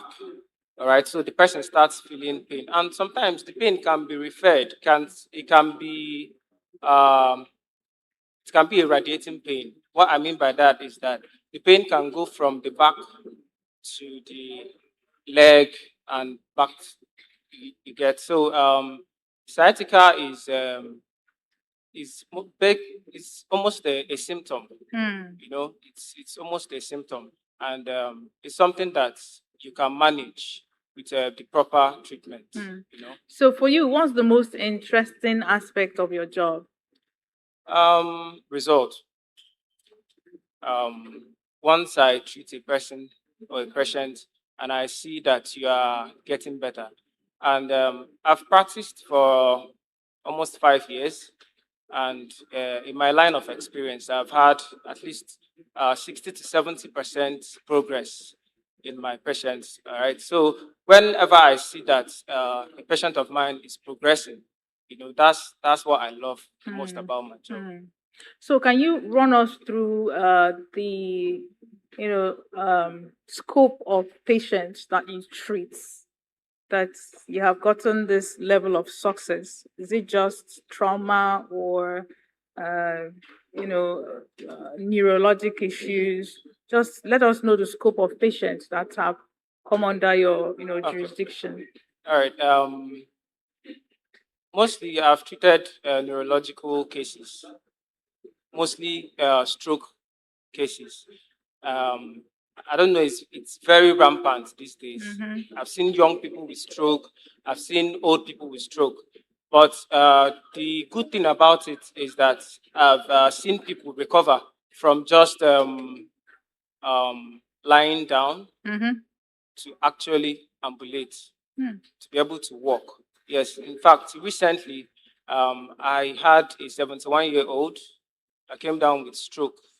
I think I started treating like 2 weeks post, and after 2 months, the man started walking without any support. So mostly stroke cases are the prognosis is good. So finally, what is the one thing you wish people knew about physiotherapists? Okay, there's a misconception about a physiotherapist and a masseuse.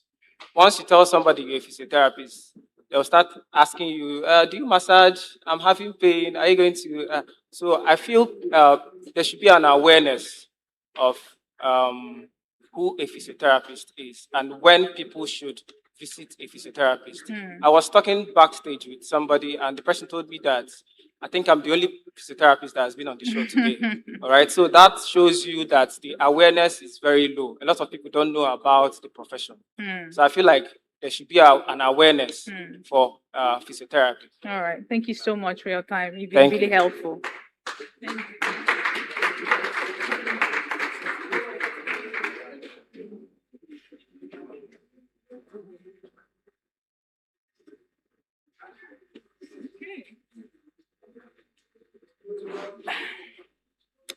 So, what do you do as pastime if you're not studying, you're not attending lectures?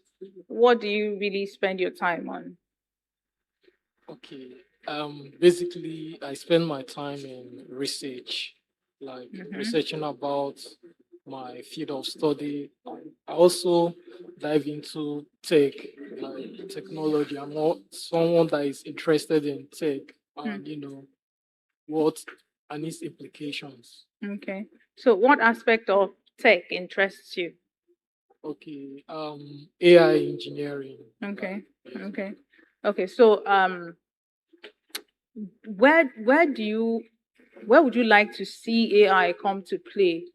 Uh, whether it be in your area of study or outside, where would you like to see AI really thrive? What sectors would you actually love to see AI thrive? Okay, I would say like I would love to see AI in medicine and in health sector. Yeah. Mm. Okay, so hypothetically, if you are asked to, we're imagining things now. If you are asked to develop an app, right? A healthcare app, what app would that be? What will it do? Okay, like I'll kind of focus on an app that tracks, let me say, the patient's, you know, bill, like yeah. So I wouldn't have to do it manually, kind of trying to check, the total bill of a patient. So the app will help to track and document all the information about the patient. Okay, so of all the processes, why billing? Why in the area of billing? Do you have a reason for that? Nancy? Of all the processes in healthcare, to develop an app for, why are you particularly interested in billing? Is there a reason to that? I would say like it's kind of an area that interests me. Yeah, I'm actually fascinated to it. So I'll actually take my time. I think relationship kind of is a personal. You understand? Relationship is not actually going to hinder you in your area of study because I've seen people that actually are in a relationship and they're still thriving, doing well in their academics. So I don't think relationship is actually a hindrance, as a student. So basically, I would just say you should just do what works for you. Like, that's it. Absolutely. All right. Thank you so much for your time.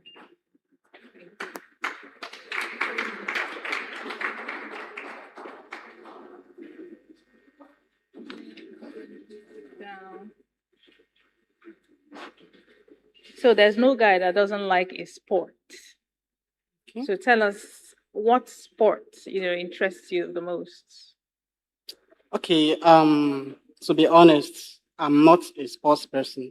Like a lot of guys, a lot of my mates are passionate when it comes to football. Even in our hostels, when they are playing ball, you see a lot of people gather in our hostel lounge. But I don't do that. So I don't know. Right from childhood, I've never had any passion for sports. Honestly. So what would be that one thing that you want someone who doesn't know you as a student to know about you? Okay, I'm a young person that is passionate about disability inclusion and disability rights advocate. And I work with an acronym for Law Students with Disabilities Aid Initiative. So their work is to advocate for the rights of persons with disabilities. But in the students level, we focus more on law students, not only in Nigeria, but in other African countries as well. So what informed this purpose or pursuit for you? Why are you advocating for people with disability? Okay, I'm a law student at University of Nigeria, ENUGU campus, and I have a lot of housemates that are suffering from one form of disability or the other, particularly visual impairment. And I'm very, very close to them, and I've had opportunities to interact with them, and I've gotten to know some of their challenges and their needs as well. So it made me to join this organization to champion disability inclusion in the society. So what impact would you say this organization has had, since you joined them?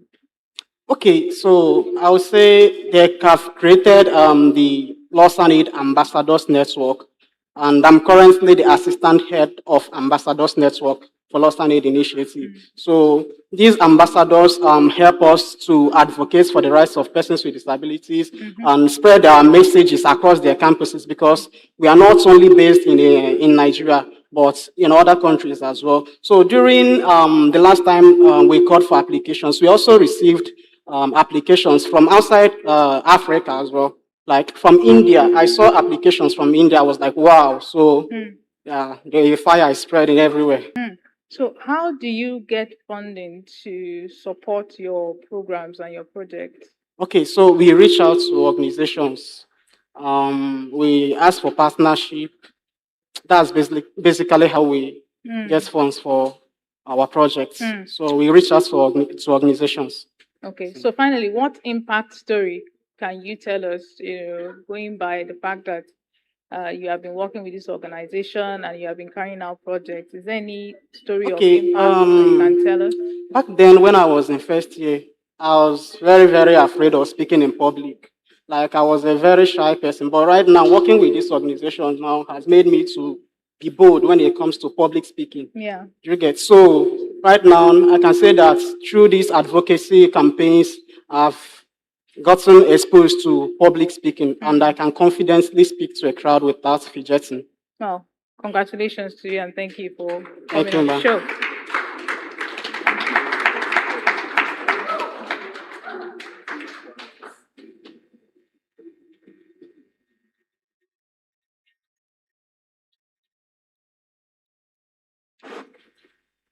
So I presume you're a student? Yeah.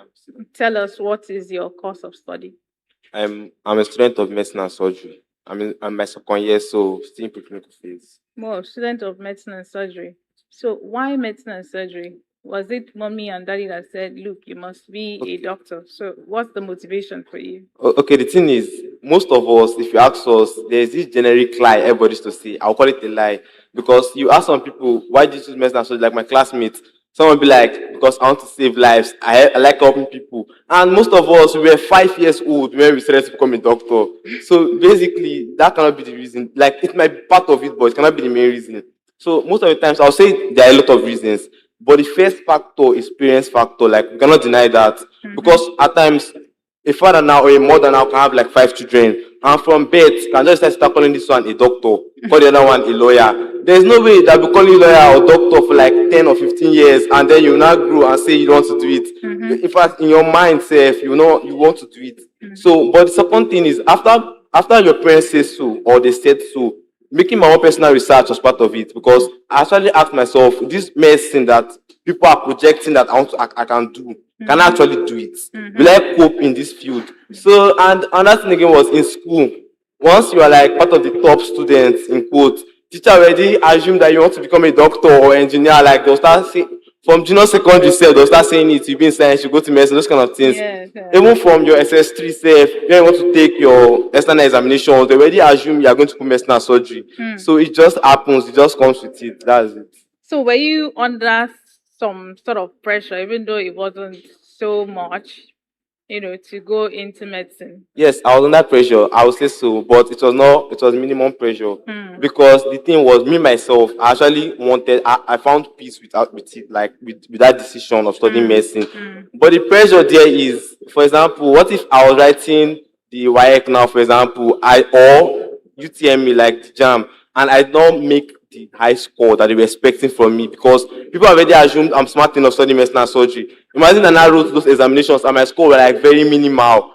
Like first, that disappointment, I'll never be happy with myself for like getting those scores. And then what if I now like enter school to study medicine and I just found out that I cannot do this anymore, or like I'm not enjoying this and I'm doing. So that pressure is always there. Like even in any examination I'm writing now, you know that there are people out there waiting for you to ask your result.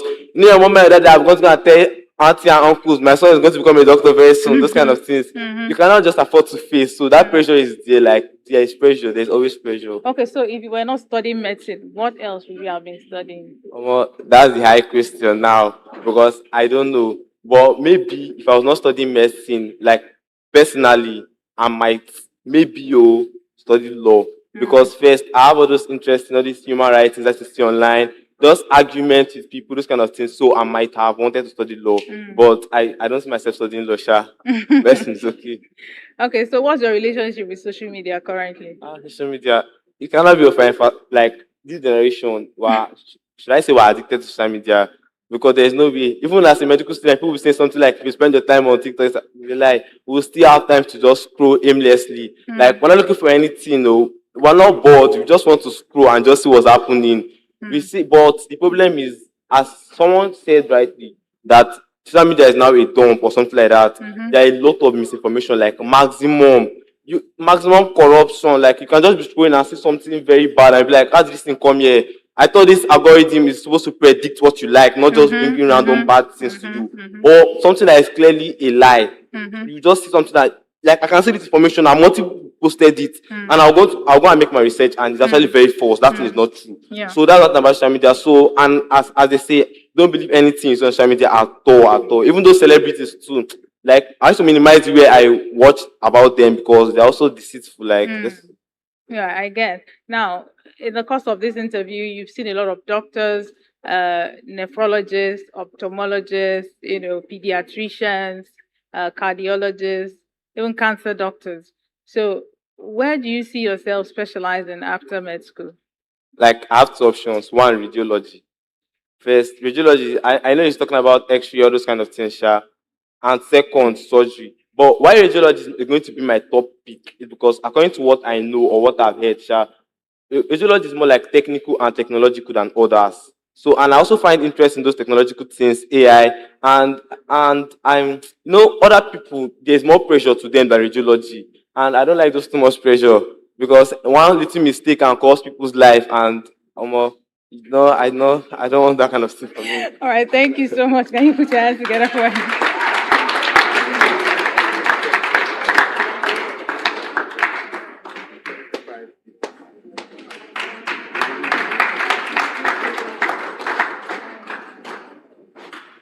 So for anyone who knows Uche Agonsi knows that this man is a walking, talking art embodiment. Uche, tell us, how did this start for you? At what point, or was there a story behind you saying, look, I need to go into art? And when you did, go into it, it wasn't so popular as it is today. So what motivated you? Well, like I keep saying, I was a science student in secondary school. I never did art, but I could remember then I could interpret anything. As a science student, I didn't know I was exhibiting more of art. So finally, and I saw those things I was using for play. I can now make money out of it. So I decided to study arts. So at what point did that happen? Yeah, after my jam, I wanted to do medicine, but I discovered I couldn't withstand blood. But rather, I love all the drawings, all the anatomy. So only for me to be guided by a counselor said, since you know this and this is what is called art, you can do it. So that's how I switched. So Uche, you're a sculptor, you're a painter, you are what other? Yes, you do all that. You do murals. How are you able to do all that? I used to think that as an artist, you have to compartmentalize. You have to be either a sculptor or a painter, but you can't be all. How genius are you that you're able to do all really well? When did you find out that you're really good at every aspect of, fine and applied arts? The truth of the matter is that for you to say you're an artist, you must be creative. So you can't say you're an artisan. The difference between an artist and artisan. And you can't say you're an artist, you only know one aspect of art. So as a young man, I love experimenting. So that's what made me diversify into painting, sculpture, ceramics. And one of the things I love more is to get into those areas of art that's very difficult, like ceramics. Ceramics more like a science art. Yes, you'll be hearing chemical equation, verification point, and most artists don't do that because that's what brings the electric plug, windscreen, ties, and all the rest of them. So let's talk about art as therapy. What has been the story for you? Has there been people who came to tell you, really, your art changed my life? Has there been any impact story like that, in the course of you being an artist? Yes, I believe that art is a means of communication. when God wanted to design the ark, he gave Oheleb and Bezalel the spirit of fire and apply art to help Moses interpret his dream. So as an artist who wants to make impact in his environment, I use art to educate, I use art to teach, I use art to inspire. And even when you come to children art, for you to know what is going on in people's family, you ask the child to draw. If the mother is the one that walks around too much, she draws the mother with long leg. If the mother is the one that talks too much, she draws the mother with big mouth. If the father is a beating type, she will draw the father with long hand. So these are some of the child expressions in art that you need to discover. So, Uche, for you, what informs your creative process? At what time are you like, oh, okay, so now my creative juices are really flowing? I discovered that God is the greatest artist. So I coined this word that God is the creator that created us, the creature that performed the power of creation. So I now knew if God can form the whole earth without anything sustaining it, and if you study human being, we are too complex to study. You can watch our eyes, the cells, the anatomy, and all those. If God can do that, so why can't I give details to nature? And sometimes when you look at the flowers and saw the level of colors God added to those flowers, you now know that the man or the God you are worshiping is a creative God. So you have to match up with the potentials that's placed in you. That's right. So finally, Uche, how are you able to match, your journey as a leader? Or you told me this story once that you keep manifesting the things that you want, and the high point for you was when you met President of Nigeria. How did that event change you? Yeah, to me, as a child, I keep telling parents, allow your children to be exposed to art early, because it's one of the things that brings the concept of growth in them. Like if you watch a children's color, you can't paint black in a room where you are nursing a baby. It will be affecting the baby. We think it's demon. There are some colors that are warm friendly, emotional friendly. So this is one of the things, if you know, it helps in child upbringing. So as a young man, I knew that there's something within me that society needs to benefit from. So I keep working hard to see that I get to that target. I always give myself every day. Interesting, and you will get there. Thank you so much. You can go. Uche Agonsi for your time. Please, a round of applause.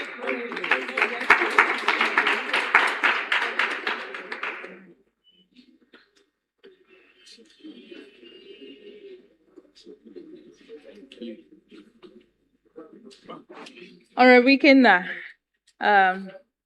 You're someone who is passionate about leadership. Yeah. So, what is your leadership journey? When did it start for you, and have you reached your high point yet? Just tell us. Okay, thank you. My leadership journey started in the year 2003 during my second year in University of Nigeria in Nsukka. We did all the school politics, SUG, NANS, and all, because this is a passion in me. I have a passion that a new Nigeria is possible, and we started at a very young age, and we're still on it. Thank you. Interesting. So, who is your role model when it comes to leadership? Okay, I have many of them, but I'll bring it down home. I will use Mr. P. Toby as an example. I love his style of leadership because leadership is supposed to be a trust that people give to you, not an avenue to enrich yourself. But in the course of serving the people, naturally, you will get richer. So I believe in his leadership style, and I'm trying to be like him, following him at his steps. Yeah. Okay, so looking at our school's curriculum, do you think leadership is imbibed enough or instilled enough in, curriculum when it comes to primary school and secondary school education? Do you think is, instilled enough, at that level of education? No, I don't think so, because I always ask people, for you to be a medical doctor in Nigeria, for instance, you go to a school called medical school, right? Yeah. To be a lawyer, you go to law school. The question is, to be a leader in Nigeria, is there a school station to produce them? The answer is no. Right? We don't have curriculum for them. And that's why some of us are taking it upon ourselves to do some things in line with that. So I believe it's not yet enough. And leadership is everybody's business. Because a leader is like a driver. If you enter inside a vehicle and say, I don't care what the driver does and all that, if that car crashes, guess what? With you inside the car, everybody will go down for it. So same with leadership, business, and we need to do more in this country. Thank you. All right. So tell me about your leadership platform. You have a foundation of some sort. Yeah. Tell us about it. Okay, we have a platform called TLM in short, which means Transformational Leaders Movement. The essence is to raise young leaders because we believe in the principle that you don't catch them old, we catch them young. That SUG president today is an incoming governor of a state, is an incoming senator. And we have the school, which is called School of Governance, where we are training young people. It's an annual event. Even this coming April, we have an event coming up in line with that, where we train people so that they can understand the essence of leadership. I always tell people, leadership is service. When you're a leader, you're a servant to the people. But unfortunately, in this part of the world, when you're a leader, it's the people that are supposed to be serving you instead of the other way around. And we say this is an abnormality we need to correct the narrative. So that's what we're doing in Transformational Leaders Movement. Thank you. Great. So finally, how would you define a transformational leader? I would liken it to the great book that says, as such as I have, I give unto you. You can't be a transformed leader until you are personally transformed. So that's why in that school, the first thing we do is, who are you as a person? You can't give what you don't have. So the first thing we do, that school handles 3 aspects of your life. Number 1 is your intellectual life, which talks about your soul and all that. Number 2 is your body. A leader is supposed to be healthy. If you are not healthy, you can't lead well. Your brain can't function at all. And the third thing is your spiritual life. Because you can only talk about transformational leadership if the person is transformed. So that's the 3 cardinal things we are looking at the school. That's what we are doing in that school. Yeah. So before we let you go, a young man, a young lady is looking at you and is looking for a mentor community. How can that person join your community, your leadership community and ecosystem? Okay, we have all kinds of platforms. We have a WhatsApp group. We have an online school that meets every 2 weeks, right? Yeah, so we have, the person can reach out to me through my contact and we enroll the person. It's an online school. Just that we meet physically from different parts of the world once a year, which happens every April. Yeah, thank you. Thank you so much, Honorable Ikenna. It's a pleasure.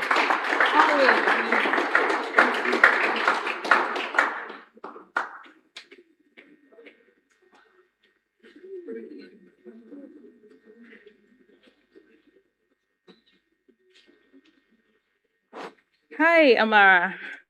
So in this era where women apply a lot of attachments to their lashes, to their nails, to every part of the body, I look at you and you're so natural, right? What informs, your natural looks in terms of your hair? Let's start with your hair. Okay. Talking about the trend that women wear lashes, attachments, and all of that, and I'm like this. If you have the opportunity to look good, you look good. Being on lashes or just being natural doesn't mean anything. As far as it portrays your confidence, that is it. So what's your idea of an ideal woman? Okay. My idea of an ideal woman is someone that knows herself, someone that doesn't need to be validated, someone that, like, if I want this, I get it. Someone that doesn't say, this is what defines me. This is what society defines me. Someone that, like, is being hit down and she still gets up. And someone that takes care of others. Because a woman is not all about herself. It's all about the people around her. Lovely. So how important is confidence, in building the entire woman? Okay. Confidence actually tells a lot because actually that's what we build every day. I can just step into the stage and one thing you read about me, oh, she's shy, oh, she's confident. So in today's society, I feel like confidence is an attribute people are actually building. If you take it places, you actually feel proud of yourself if you're being confident. Okay, so in your opinion, do you think people are born confident or they can actually, train themselves to becoming confident? And if they can train themselves, how would you advise someone, goes about, training himself or herself, into becoming a confident person? Okay, from what I've seen, some people are actually born confident. You look at their family and be like, I've seen this dream before, it's from your dad or your mom. Why some people, they are actually not confident. But someone that is going to be confident, first of all, you have to take permission from yourself. Yes, because being confident is all about you. Because if you enter the crowd now and start looking, what would they say? What would she say? No, you can actually start, give yourself daily affirmations. I'm strong, I'm beautiful, I'm bold. Read books. Also stay with people that like builds your mindset, that are always positive, that don't use like downgrading words and you be like, because some people are actually insulted and don't know they are actually insulted. So I feel like if you're building confidence, you have to like, it's a decision upon yourself. Is I'm going to take it and I'm not going to leave any crumbs on the table. Brilliant. And I love what you said about taking permission from yourself. What exactly do you mean by that? Because anything you want in this life, anything you want to do is actually from yourself. Because I'm someone that sit down, think about her day, tell myself, where did I fall? Where did I do this wrong? And I found out that everything, even in the classroom, the class teacher will be like, 75% I'm giving you is from like knowledge is 75 from yourself. I'm just giving you 25. So you actually have to build yourself. Building yourself comes from you. So when somebody said this or that, you be like, I've been there, I've seen this, and I know what it's like. So you have to take, it's an inward decision. So what would you say to your 40-year-old self? To my 40-year-old self, I know she's going to be a proud, confident, and also a model for women to look upon. Congratulations.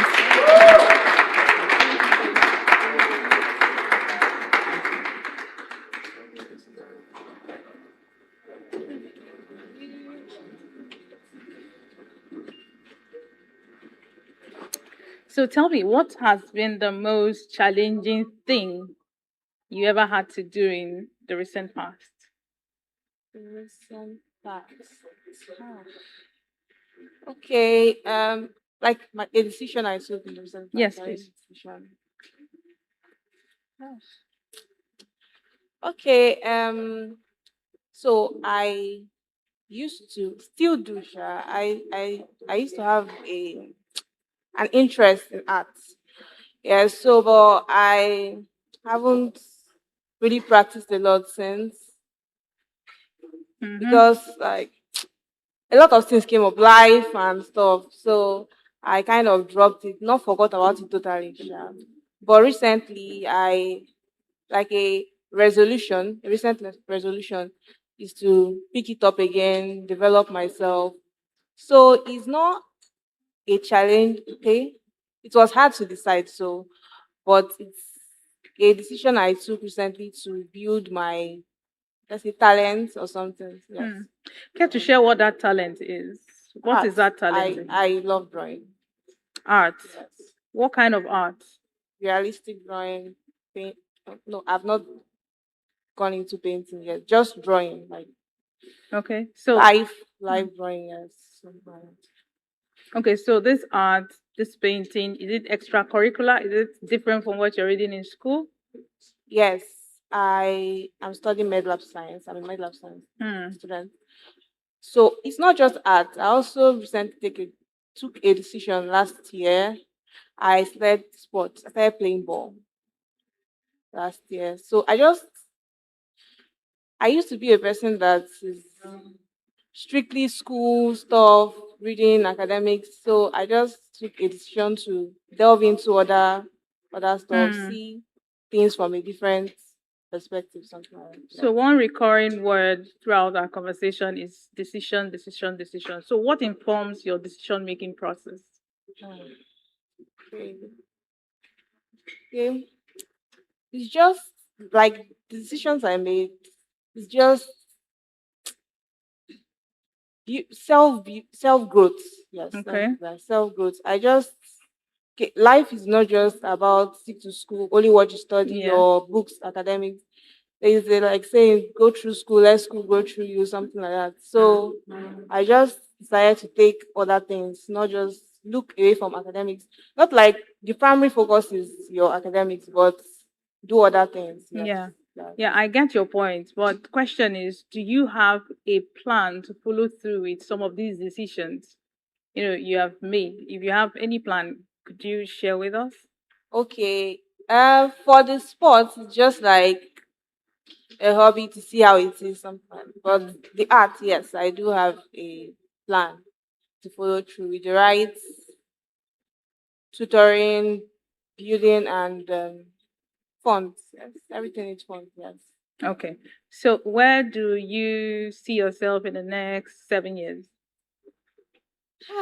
7 years. Okay. I see a better person who has grown into, okay, not her full potential yet, because we grow every day, but proud of herself, of what she has become, and taking her life as growing herself, like, yes, building herself, not satisfied, but okay, better than what I was now, yes. All right. I wish you all the best in your quest. Thank you so much for joining us.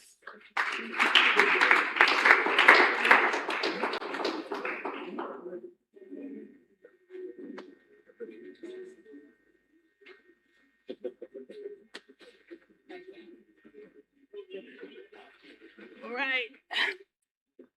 Lulu. Anyekan, Anyekan, Anyekan. How many times did I call you? 3 times.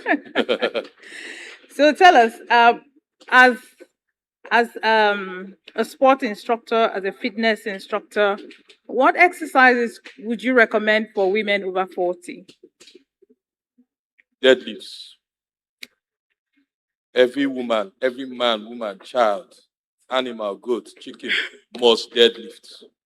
It is the most important exercise for anybody of any age. Because 80% of the time we lift weights from the ground upwards to our chest and even higher.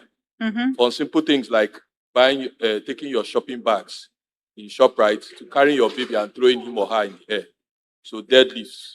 Another exercise is push-ups. Women decidedly do little or 0% of push-ups. That has to change. So over 40, do more push-ups. Okay, so I'm thinking push-ups, and people well, ladies are saying, I don't want to carry muscle, oh. I don't want anything that will affect my chest area. Oh. So why do you think push-ups are important for women? Well, biologically, a woman cannot be as muscular as a man because we have different hormones running to our bodies. So no matter how much you do, you can never look like me unless you take anabolic steroids. So push-ups generally involve the major part of fitness, which is moving your body from point A to point B. So that means you are functionally getting stronger. What I mean by functionally getting stronger is strength that you need in your daily life outside the gym or outside that place of exercise. So push-up is the ultimate full body functional strength exercise. And everybody needs to be functionally strong as you get older. Okay, so that mother or that woman is looking at you and she's thinking, you have to do better than that to make me do push-ups. So I'm asking on behalf of the gender, does push-ups help your breast not to sag? Not in that manner. It does help your pectorals come out under your breasts. So it gives you like 1 or 2 inches of a bust. But the truth of the matter is that the things you work in the gym are your muscles and to a certain extent your bone density. And the breast is made up of flesh and fat. So push-ups cannot help your breast grow bigger. And funny enough, exercise will not help your breast grow smaller. Well, too small to that extent, maybe 1 or 2 inches, but that's where it ends. So I'm taking us back to deadlifts, right? And a woman who has lower back issues is looking at you and going, "Yeah, right, deadlifts." How does that help? Someone, especially ladies who have lower back issues. Well, that's a very good question. The variation of a million variations of a deadlift. But what I tell people that are recovering from back injury is you do deadlifts without weights first. As you get stronger, as you recover, you start adding weights small and small. And then start getting deeper in the deadlift. So that you are injured and you are recovering, it's not an excuse not to do any exercise. But you're not going to do it at the intensity you were doing it before you got injured. How important is high intensity training? High intensity training is important because the body and human beings as individuals and as a group are highly competitive. So doing the same repetition of low rep, low intensity exercises sags your abilities a little bit because your brain is trying to bust loose and you are tamping it down by doing low intensity exercises. So eventually you are supposed to push yourself a little above your limits. That is how growth is done in every aspect of life. So high intensity pushes you a little bit above your limits. And that gives you confidence too. It shows you that, wow, I'm a superiorly built human being that can do amazing things as I was created. So once in a while, involve yourself in high intensity exercise. Not necessarily as an athlete trying to go for the Olympics, but just to let your body feel alive more than it usually is in its boring state every day. So a young mother is listening to you and she's like, "I'm always very tired. I have to take care of kids, take care of hubby, do my 9 to 5, and she's constantly out, low on energy." Would you recommend exercise to this person, and what exercise precisely? Well, one thing I'll tell everybody is what you allow will grow. What you take seriously, you will allocate resources to. There is nobody that is not tired or busy or taking care of one thing or the other. It is the same nursing mothers with 7 to 10 children that have come out and said, "I will become stronger for my children." And Dr. Chiggy, if you are strong, your whole neighborhood benefits, not just you. The old woman down the road you're fetching water for, your children that come and say, "Mommy," and you toss them with one hand into the air and catch them and transfer them to the chair. Everybody benefits from when you are being stronger. And you yourself, your strength becomes a wave to the community because a strong woman means a strong community. Absolutely. Okay, so before we let you go, I believe I'm speaking for all mothers, especially those who gave birth through cesarean section, and for some reasons, because of the surgery, the stomach muscles have been tampered with. What exercises do they need to tone down? Because at this point, it's really difficult to get the guts, back in place. So what would you recommend for such women? Oh, yes. Well, one go-to exercise is plank. Because what you have described now is what is called diastasis recti, separation of the stomach muscles. So a lot of the stomach or tummy exercises or core exercises that you might do when your tummy is still normal, in quotes, it's not possible again. So I tell all mothers that are suffering that or have experienced that, go to planks. Planks are the ultimate exercise for diastasis recti and general lifting of weights too. Because a lot of the core and tummy exercises we think we do to make our tummy slimmer are not always necessary. You can get a slim tummy from playing 20 free kicks a day. Yes, without having to lie on a mat. You can get a slim tummy from making 20 shots in basketball a day without having to lie on the mat. You can even get a slim tummy from running up a hill. So since diastasis recti has made you not be able to lie down, to be prone or supine and do certain things like this, go to planks. It will never fail you. Aniakan, thank you so much for your time. Always a joy having to talk to you. Thank you.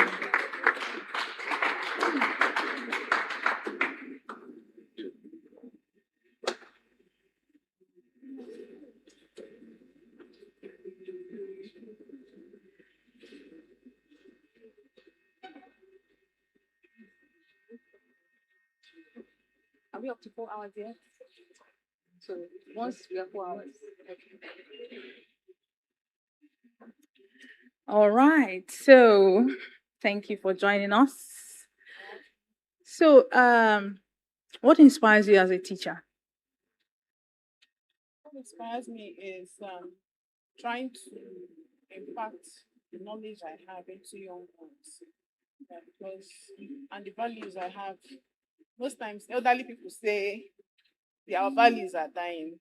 And not just teaching kids academics, teaching them values, comportment, morals, and all. So that's what inspires me to be a teacher. It's really interesting, but the fact that we have to teach children in character and in learning. But do you think that the family has actually not played their roles, adequately, when it comes to impacting morals, to their children? Yeah, the family, as they say, the smallest unit of life. The family is trying. I won't want to say the family has not played their roles. It's just that most parents are busy chasing money, trying to meet up family needs and all, and it's not their fault. So at why trying to fend for their family, they get subconsciously, they get so overwhelmed with work, then sacrificing or how will I put it, neglecting that role of pushing the family, the kids, discipline and values forward. So it's just subconsciously they are busy and their mind is not getting there. And this issue of trying to copy Western life, trying to make kids their discipline and their values. Family, we are doing well, we are trying. We are trying. It's just that sometimes we get so overwhelmed and we make it look like times have changed. Those values our parents had, how has it helped us now? Everybody is trying to do what the whites are doing.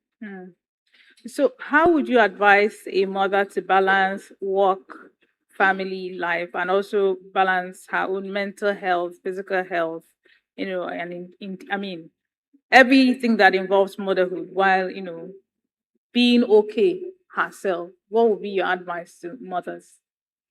Yeah, my advice to mothers is to delegate duties. No, you cannot delegate parenting, but definitely you delegate your duties to the kids. Actually, try to raise your kids to take care of themselves at some certain age so that you don't get overwhelmed trying to get them ready for school, trying to assist with homework, trying to find yourself and your balance and all that, house chores. So if there are things that you should delegate, they are mostly chores, but not delegating your duties in terms of giving your children affection, being present for them.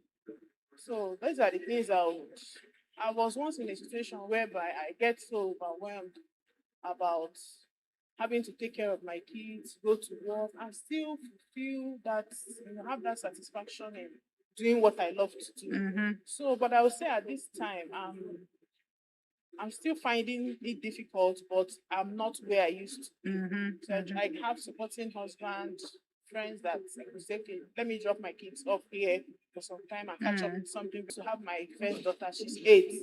I try to make her, okay, do this thing while I'm away. So when I come back, I'll continue from where she stopped. So delegating some chores, but not delegating affection and presence. Yes.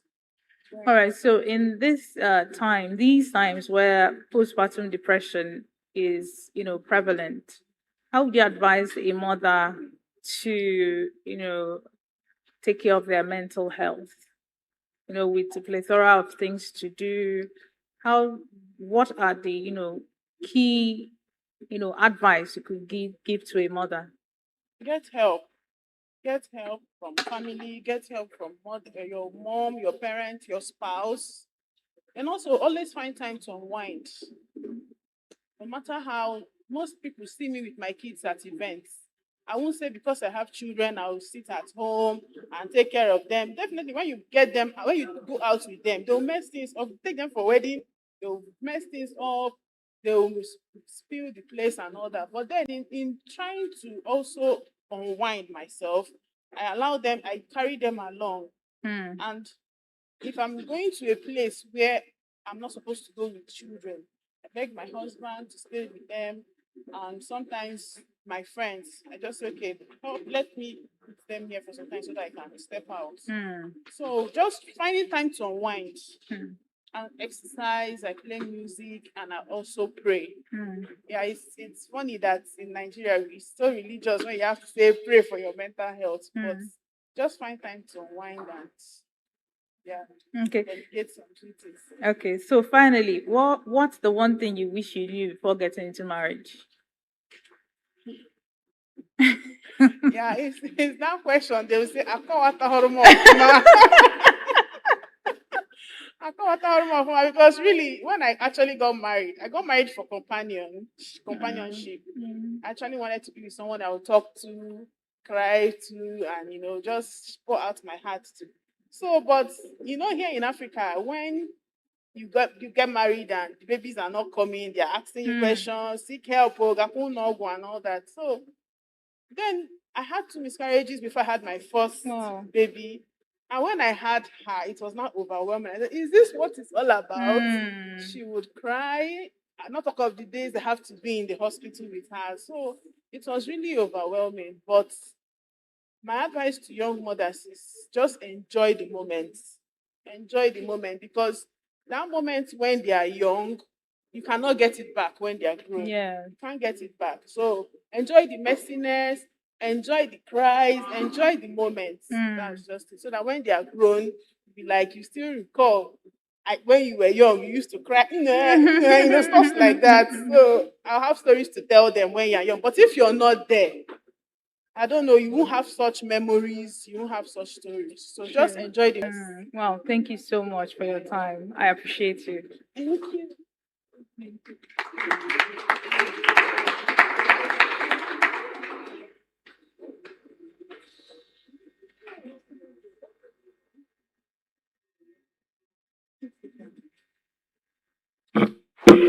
So one thing struck me, having to meet you for the first time, and those are the color of your eyes.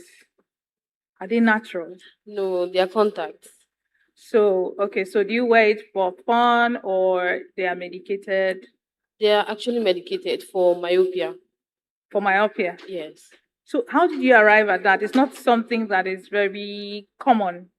I too have myopia and I wear spectacles, right?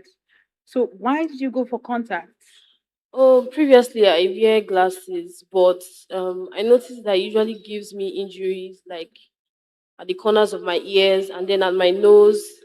And sometimes when I'm under the sun, I can't, it begins to itch me. So I was like, I could go for other options. Then I went for contact lenses. Okay, so how do you put them on and how do you put them off and how often? Oh, I put them on, I just have to wash my hands and make sure that my environment is neat. Then just take it and put it on. But this particular one I'm wearing, I don't have to sleep with it overnight. Once I want to get to bed, I just wash my hands and take it off as well. Okay, so has there ever been a time where you had to, maybe you came in really tired and you had to sleep with your contacts on? Yes. Okay, so what was the experience? The experience was very terrible. Like the next morning I woke up, I noticed my eyes were red, they were swollen, and they had this mucus all around. It was a very painful experience. Okay, so aside that, how comfortable is it for you to wear, contacts? It's very comfortable. Compared to glasses, it's very comfortable. And it doesn't give you headaches? No, not at all. Okay, so as a nursing student, what is the one shock that you got, as you got your admission and you started nursing school? What was the one shocking thing that happened to you? The one shocking thing that I experienced is that the lecturers are not smiling with you. They are not smiling with you. They will tell you you need to get this thing done and you need to get it done. And they don't even care if sometimes you have a ton of books to read, they'll keep on giving you assignments. So the lecturers don't like, they just want us to be up and doing. They don't really want us to slack. That's one shock I experienced. So if you were to be asked, who is your ideal lecturer, who would that person be? My ideal lecturer, is it based on my department right now? Yes. Oh, I have one lecturer, Dr. Ilo. I really love her. She's very principled. She's this kind of person that says, if you need to get this thing done today, and she's going to give you mercy just for that day. Once that day is over, you don't even need to, you know that you don't need to beg her because she's not going to accept. Wow. Do you have any regrets as a nursing student? Never. Never. Yes. Okay, so you would advise someone Yes. to actually come into nursing. Yes, I So, would. okay, so after nursing, what next? Nursing, I plan on taking a second degree in medicine. Okay. So then from there, I'll see how it goes. I wish you all the best. Thank you Thank very you so much. much for your time. Thank you so much.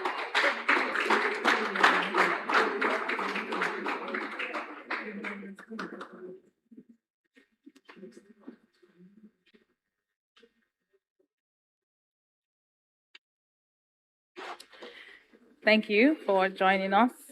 So you look rather cheerful, this evening. Thank you, ma. Which actually excites me because it keeps me going when I see people who are cheerful. Okay, so tell us, what aspect of nursing would you like to specialize in, after your training? Okay, I would like to specialize on community health nursing because most of our area, like local areas, they really lack such human resources. Because most of nurses in Nigeria, once they are done, they want to travel abroad, and a lot of things have been going on in our community.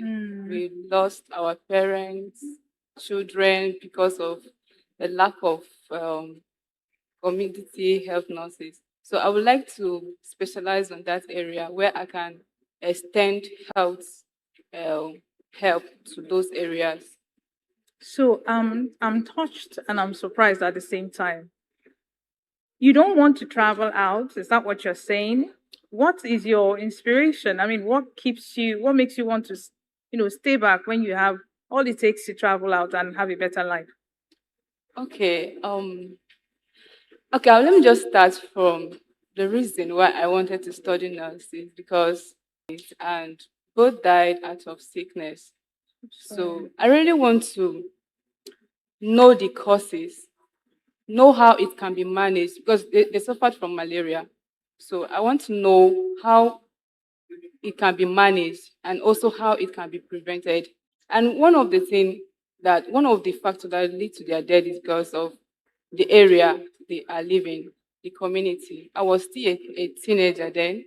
So, and by then, I think we don't have, okay, let me just say we have health workers, but because of the area we are living, they are not just, it's not, the health facilities are not just easily accessible in our side. So I would like to study and after that work on how it can be extended to different community. Because in Nigeria we know that we have community health facilitators, but it's somehow not working as it's supposed to. That's why we normally experience a lot of life lost, like in a family. You see that some people lost their family out of just a little sickness that if there is health help. But because it's not just close, it's find it difficult to reach to the place that they can be taken care of. Before you know, the person can easily lose his life or her life. So do you see yourself working in a primary healthcare facility after graduation? Yes, ma'am. That's where I want to work on. Let me rephrase the question. Do you see yourself living in a remote area, in a rural area, working in a healthcare facility? Do you see yourself doing that? Okay, based on that, I'm not just going to stay there and work, but one of my major idea I want to is to make sure that the community, especially health, let me just say, okay, to make sure that the health we have, like the nurses that are working in those places, like they are not lacking people that are working, those communities are not lacking people.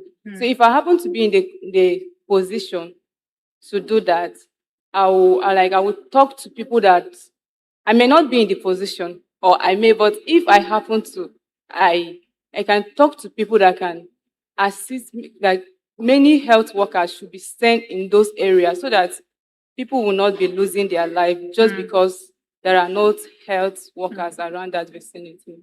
Okay, so is marriage in the horizon? Because you have a very noble vision, but who you marry also will have a little bit of influence over your decisions. So, what are your thoughts in terms of marriage, just to ensure that you accomplish this vision? Okay,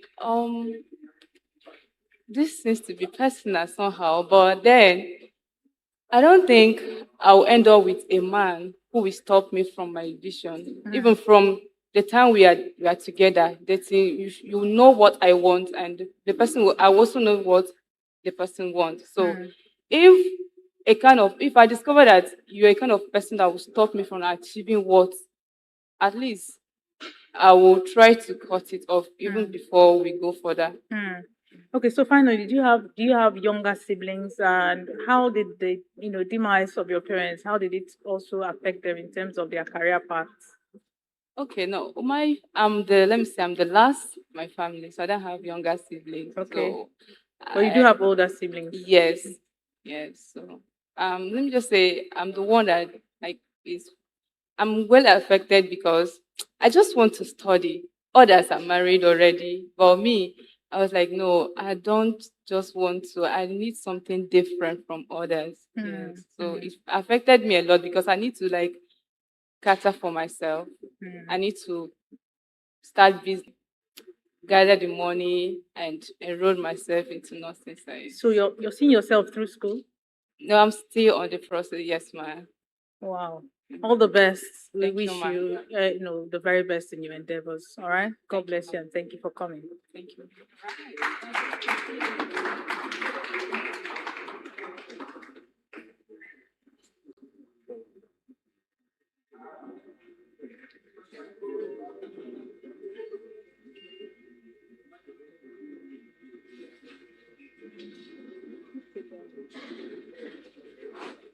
So I love your outfits.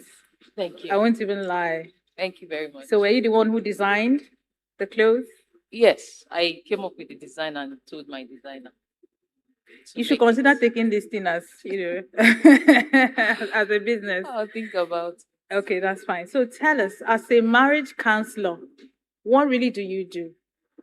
Okay. I help people, single people, make the right choice of a partner because I believe that if we get it right in the point of choosing, we'll solve up to 80% of our problems. So I help people make the right choices. And then for those in marriages that are struggling with one thing or the other, because so over the years I've helped several, multiple in their multiples of hundreds, to navigate different challenges in their marriages. So how did you get into this, line of vocation, marriage counseling, being a medical lab scientist? How did it happen for you? I'll say, first of all, passion. It's something I picked interest in as a young girl. I saw a lot of marriages that didn't look okay to me. So growing up, even though my parents' marriage were very good, I saw a good marriage model. Around me, there were a lot of messed up marriages. So at some point, it made me scared of wanting to be married. But then that fear pushed me into seeking knowledge and learning about it. So at a very young age, I was very knowledgeable. At a very young age, I actually knew what I wanted. So I made a good choice. And I saw that people are struggling with such things. So once I tell you what to do, it becomes very easy. And people apply it and it works. So it was just a natural thing. So even though what I do as a professional is very different from that, but it's something that comes to me easily. Yeah. Okay, so a young lady is looking to get married, probably confused, has 2, 3 suitors. What would be the go-to checklist for her in picking a partner? Okay, so before you even start making a checklist, the first thing is to understand yourself because if you don't know who you are, you will not know who is good for you. So the first port of call is identity, self-identity. You need to understand who you are, first of all. be very clear on your values, be clear on the vision you have for yourself. So that's basically what you use to check. So your list is going to be coming from your identity as a person.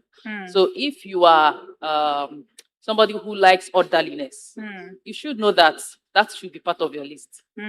Okay, so you're somebody who likes, who loves God, who just wants to be constantly connected with God, growing in spiritual maturity and all that.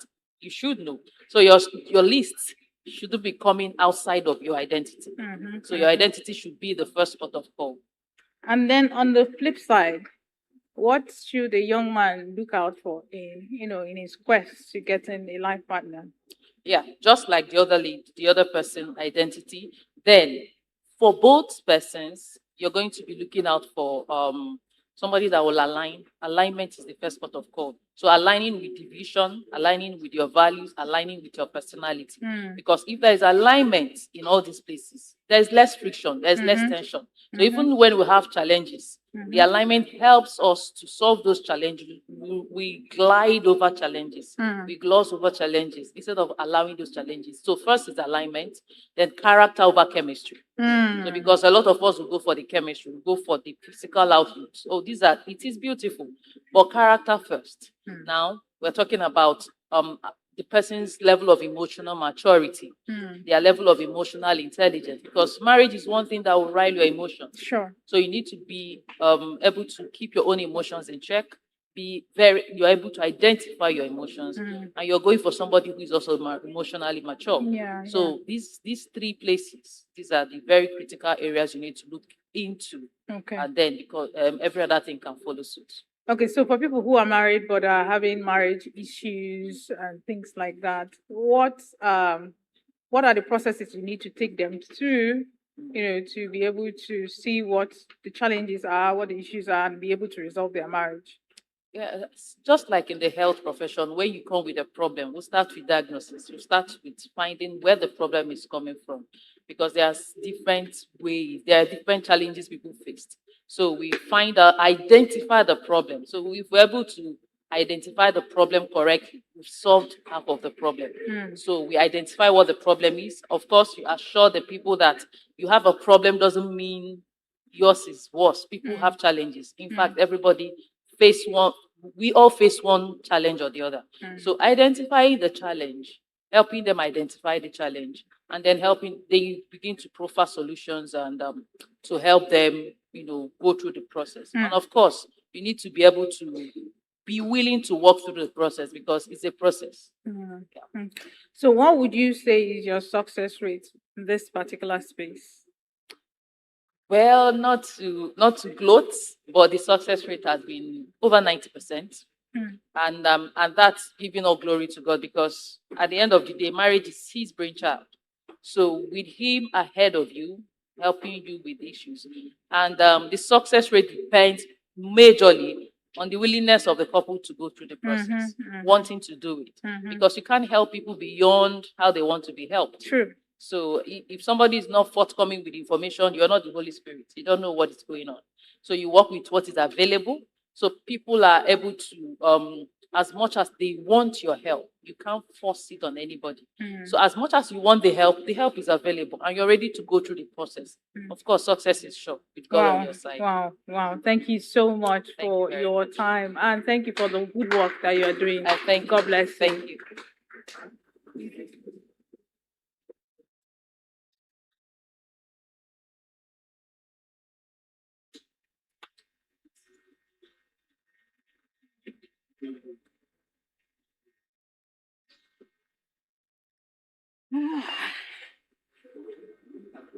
Chuks Oji, Yeah. you're a traditional man. Tell us. You have a traditional title. Yeah. Take us through the meaning of that title.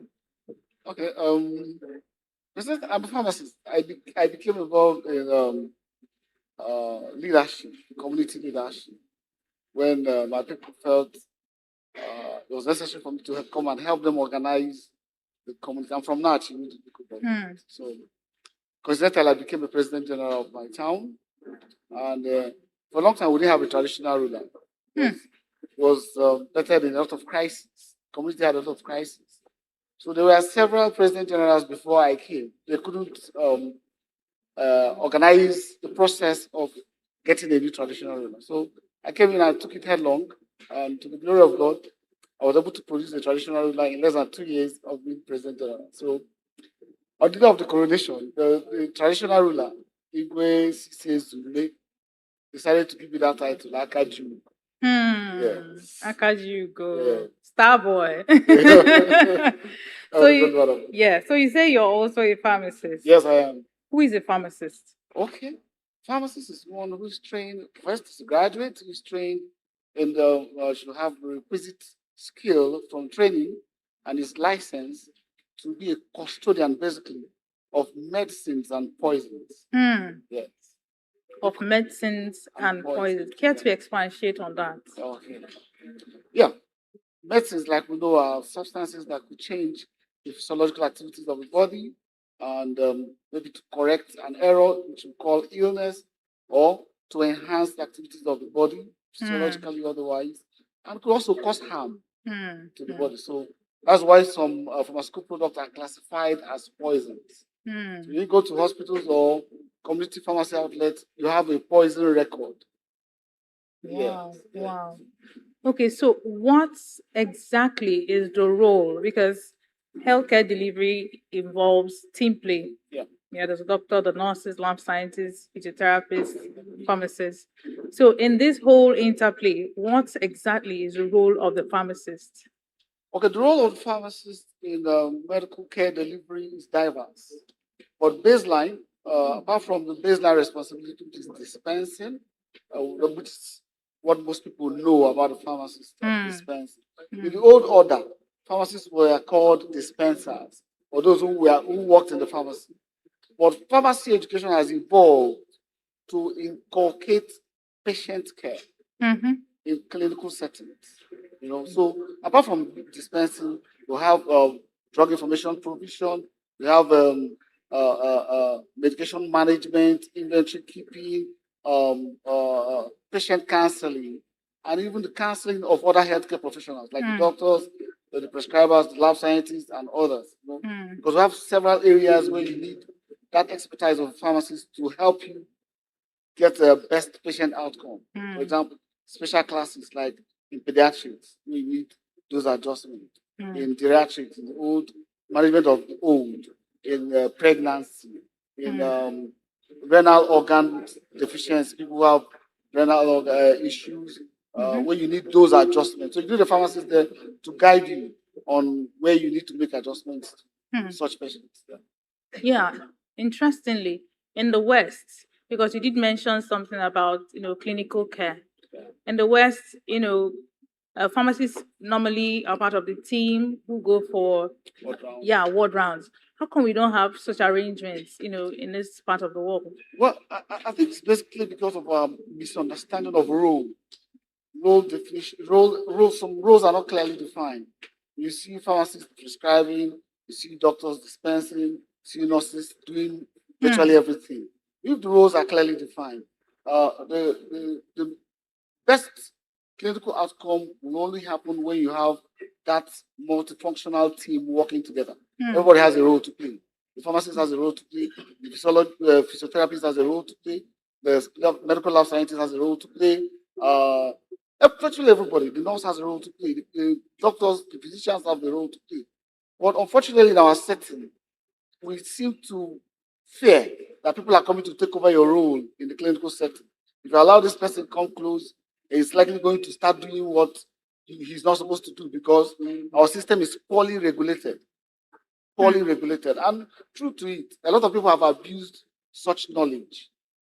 Because you're in a theater, see a doctor do suturing, and you're a physiotherapist or you're a pharmacist, you want to try it in an unqualified environment.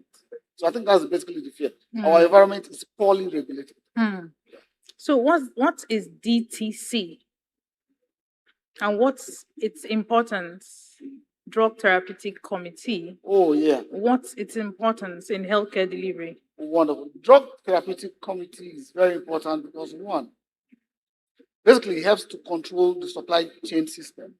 if you have a functional drug therapy committee in a hospital, it helps to formulate what is called drug formulary, where the hospital environment knows their consumption pattern.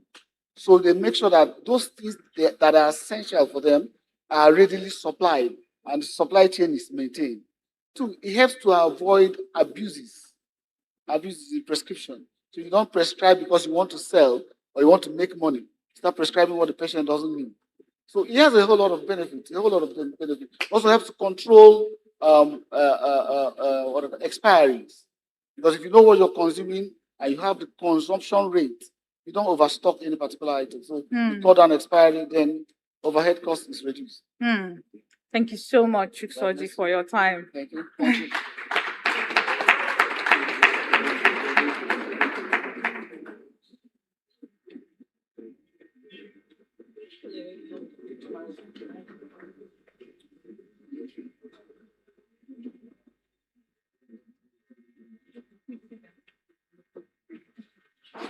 So, has anybody told you that you look like Pella? Uh, Am I lying? I've heard some people saying that, but I don't think I look like that. No, I'm telling you, and people are confirming that you look like Pella. You can Maybe. actually make money, going up on social media as Pella Junior or something like that. I may look like him, but we may not share the same personality. Yes, So I don't think it might be a good fit for me. Yeah. That fit. So, how would you describe your personality? Well, I describe myself as sometimes introverted, sometimes extrovert, and focused in anything I'm doing. Focusing on my studies and my side hustle too. Okay. Tell us a little about your side hustle. Well, I'm a refrigeration technician. That is my side hustle. I deal in the repair of fridges, freezers, and other cooling systems. I diagnose faults and also repair, and also provide assistance and educate customers on how to preventive measures for it.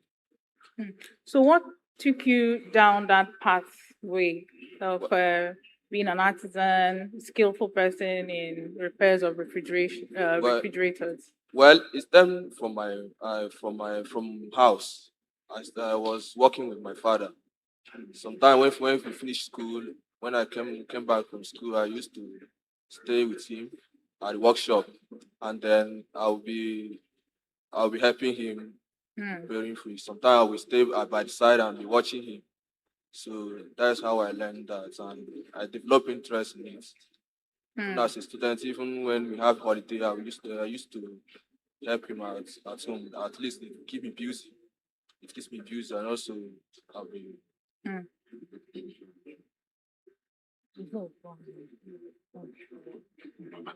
Okay, so now you are in school, you're getting an education, and then you're working with your dad. It's a family business. Do you see yourself expanding, on expanding that business beyond what your father was able to do? Because now you have an education, you're more exposed, the social media. Do you see yourself expanding that business beyond what it currently is? Yes, yes. I'm planning to expand because there is a trend in the sites now being said that um, like due to the situation in my area, we found out that freezing business like selling of yogurt, freeze cold yogurt might be better. And sometimes we usually encounter problem with the customers. Sometimes we have altercation due to misunderstanding, ignorance. So if we diversify to that freezing business like selling of cold water and also cold yogurts, that will prevent such scenario. So, how are you able to handle studies, being a handyman? Someone might call you and you're in the middle of, lectures. How are you able to manage, that situation?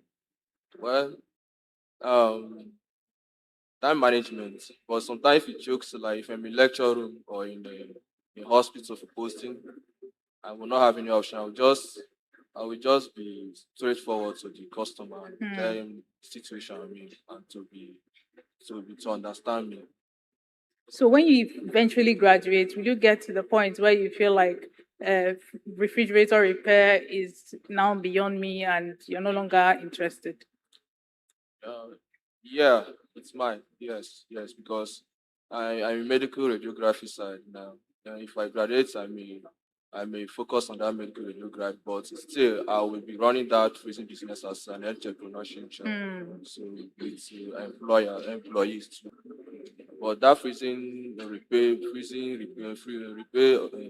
refrigeration repair, that will be just a knowledge that will help me. I will use it to teach others. All right. Thank you so much for your time. And I wish you all the best. All right. Okay, so we're going to go on a short break to give our witnesses and our timekeepers time to change their shifts and go on a refreshment.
you okay?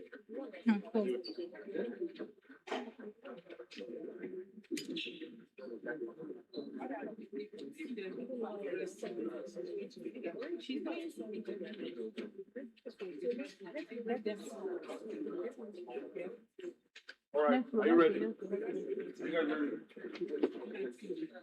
You have like 2 minutes. You have 2 minutes. I'm ready. No, you.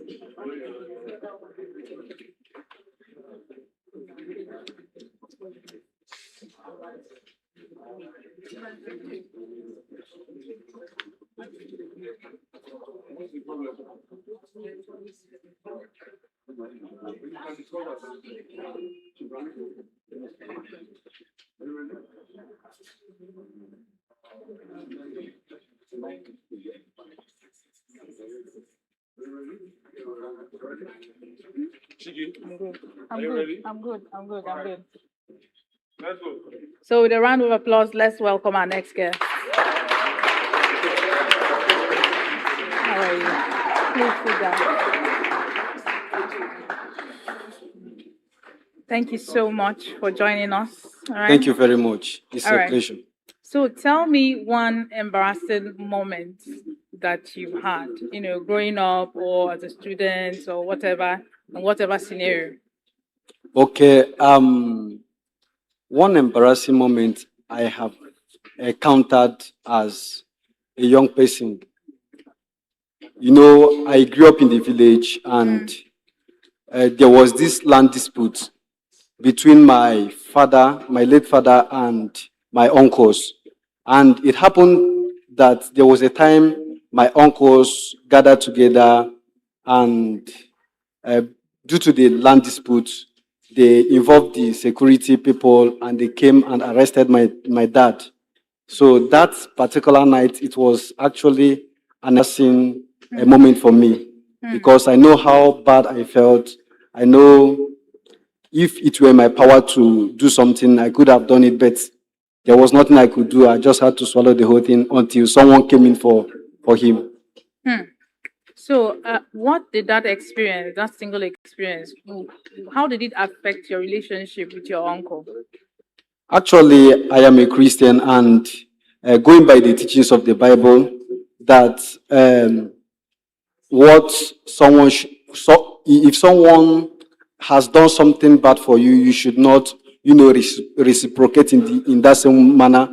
And that was actually what I have always, imbibed as a person.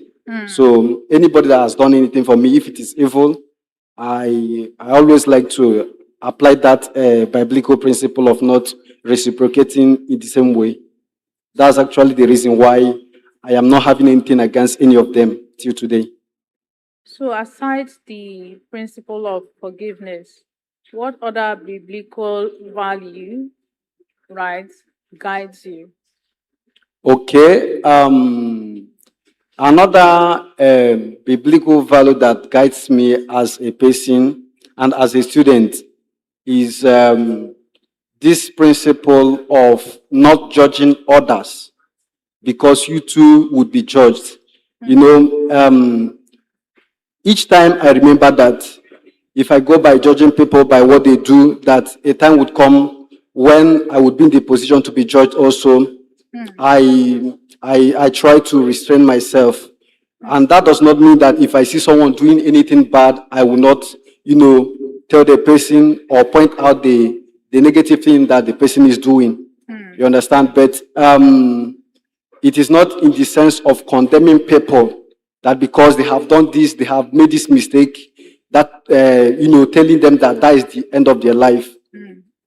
So what's your take on, the preaching of prosperity, the way it's been, dished out in sermons from our pulpits? Okay, on that, I have to say that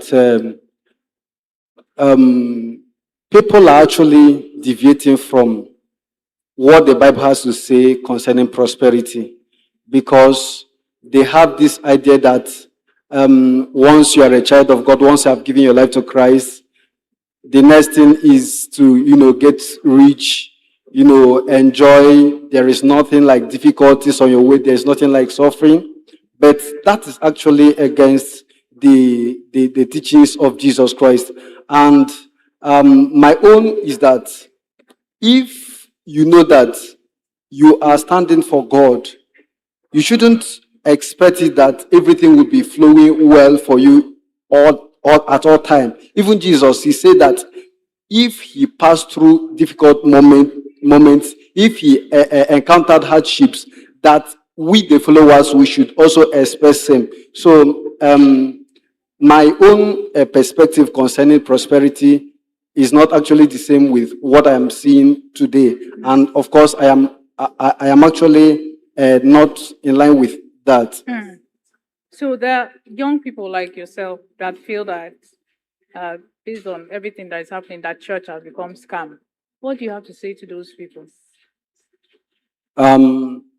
If anyone is saying that church is a scam, that's to say that the person has not actually known what church is all about. People talk from the standpoint of their experiences. Maybe, of course, we have many churches that are not actually going by the principles in the Bible. And of course, if anyone encounters such a church, the person would use that particular church to conclude that every church is towing the same path. And my own take on that is that anyone saying that church is a scam is actually not, he doesn't actually know what church is all about. Church is not actually a scam.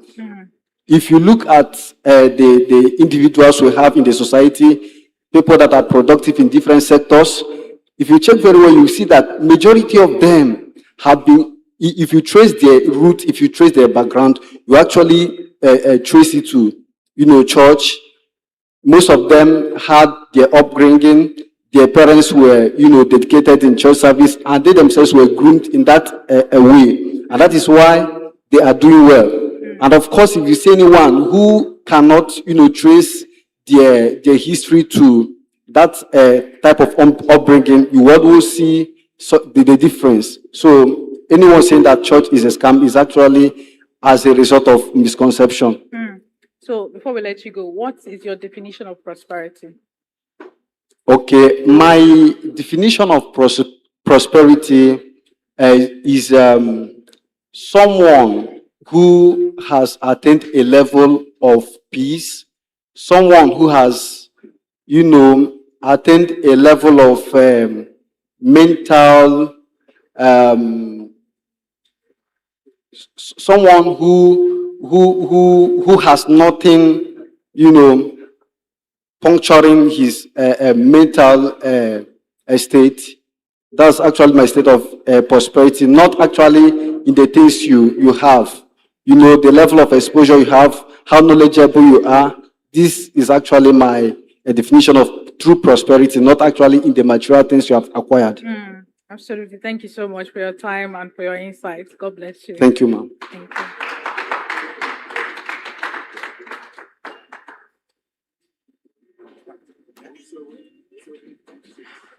Dabs, good to see you. Good Hey, to see Chiggy, you, good to man. see you too. So, how is family coming along? Oh, coming along fine, just fine. How is your son doing?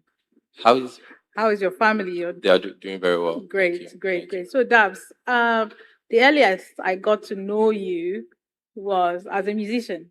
Yeah. Even before I knew what what your day job was. Yeah. So, for you, how did music happen for you? I know you have a lot of musical geniuses in your house. Your younger brother is a producer, Yeah. right? You're a composer. You also perform. So, how did it start for you guys in the family? I think is how it would have started for many people where you join your Sunday school parents to be part of this, part of that. But then I remember my earliest music performance of my earliest writing of music was probably around 6 years old. We were going to church. They said everybody must come with something unique that they will present. So I wrote something that made everybody laugh. But then I think that's the earliest I can remember writing. Then later on, senior secondary school, I had friends that were interested in music. My other brother was already producing and making music. So it just rubbed off on me, and I joined the line, basically. So how would you describe your style of music? Mm. I'll primarily describe it as uplifting, and I try to use my music to pass along some form of valuable life lesson, ethic, and mostly I write from either a personal experience or an experience I can relate to. So that's really what's now. It doesn't matter what how it comes out. It could be Afrobeats, it could be R&B, it could be pop. But basically, what I try to pass along is some information, some truth that is going to help the next person live a better life. Very inspiring. So your love for the acoustic guitar. I mean, why not drums? I mean, why not the trumpet? But acoustic guitar. Why not the keyboard? How did it start for you? Okay, actually started off playing drums when I was around 6 years of age. I could play the drums quite well when I was younger. But when I started off the music career thing, being that I'm a singer, I think primarily I wanted an accompanying instrument that didn't have restrictions.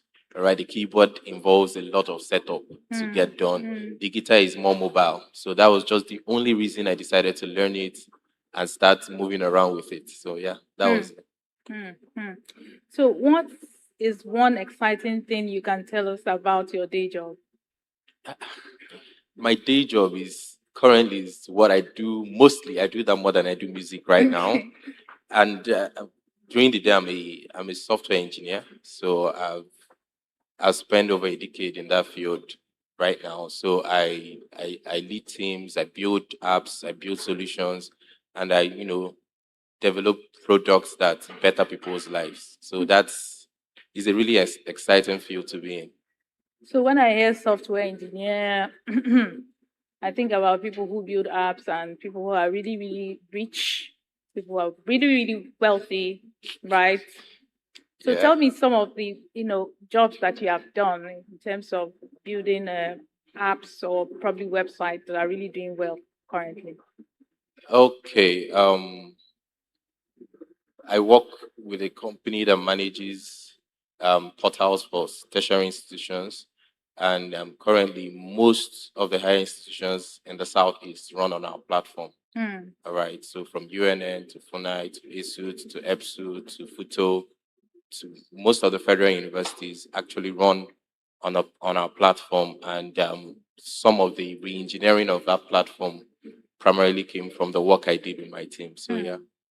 So what's the next step for DABS in terms of software engineering? The next step, software engineering field is one that is always evolving. But from day one, I knew I wouldn't be staying up late at night till I'm 40 or 50 because I have a family, I have things that I'm doing that, I won't be all of that. So there are trajectories. You move into product ownership, you now guide teams and draw the roadmap for other younger people to write the code and do all the burning of the candles, but more in the leadership aspect of it. And that's kind of what I currently do now. So I write very little code currently, but I lead teams, multiple teams of people that come together to make sure that the products are built well. Wow. So one final question before sure. I leave you. As you get probably more engrossed in what you do with software engineering, maybe run your own company, who knows? Do you see yourself dropping the guitar? I have a confession. I dropped the guitar 6 years ago. So where I am now is where I'm bringing back my sanity to pick it back up. So yeah, I had dropped it at some point during the hottest part of my career. But yeah, I'm working actively. I should get a guitar this year for my birthday. Actually, that's what I have penned down. So I'm going to get back into playing, and even if it's for hobby, for my family, but I'm going to get back into playing. We can't wait to hear you sing, Dubs. We can't wait to hear you put out more music out there. Thank you so much for I'll what do you just do. that. Thank you. And God bless you. Thank you so much. All right, bye-bye.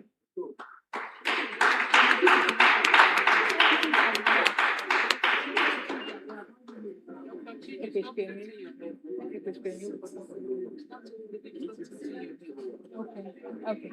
Please sit down. My guy. You're a medical laboratory scientist. Yeah. So I'm going to just direct this question to you without beating about the bush. How important is medical lab science in healthcare delivery? Thank you very much for the question. Medical laboratory sciences and medical laboratory scientists are very, very important players in healthcare Mm-hmm. services. Mm-hmm. First and foremost, who is a medical laboratory scientist? Mm. A medical laboratory scientist is a healthcare professional who is trained in the art of diagnosis. They are trained to diagnose diseases as they analyze biological samples Mm-hmm. to diagnose disease. They also run tests on body fluids, cells, tissues to monitor the progress of treatment.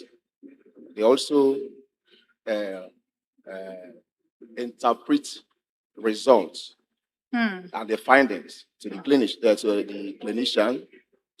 They also do run a quality control Mhm. and manage equipment. Mm. Also, not leaving out another one important thing they do in disease prevention and research. Mm.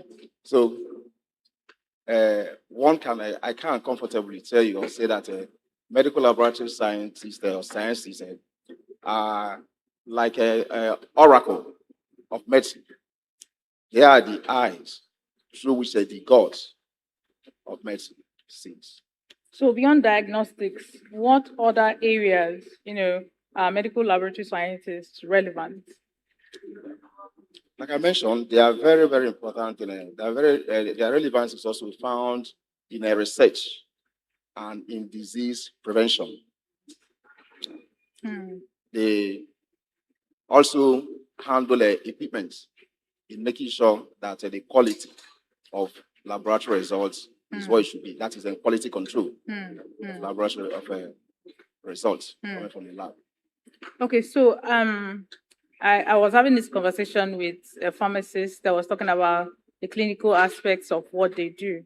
And what is the clinical role of the medical lab scientist in this sense that they are involved, in running, in going for, clinical visitations and things like that? Is this something that is obtainable, with medical lab science? Yes, of course. Yes, of course. They are part and parcel. In fact, they are one of the key players in clinical practice. They run laboratory routine diagnosis. They also watch the patient through through the laboratory by managing the laboratory specimen. Even while the clinic or the clinicians are gone, it's still there behind closed doors, Mm. handling specimen and producing a result Mm. that is being used to monitor, not just to diagnose, but also to monitor the progress. Progress. Mm.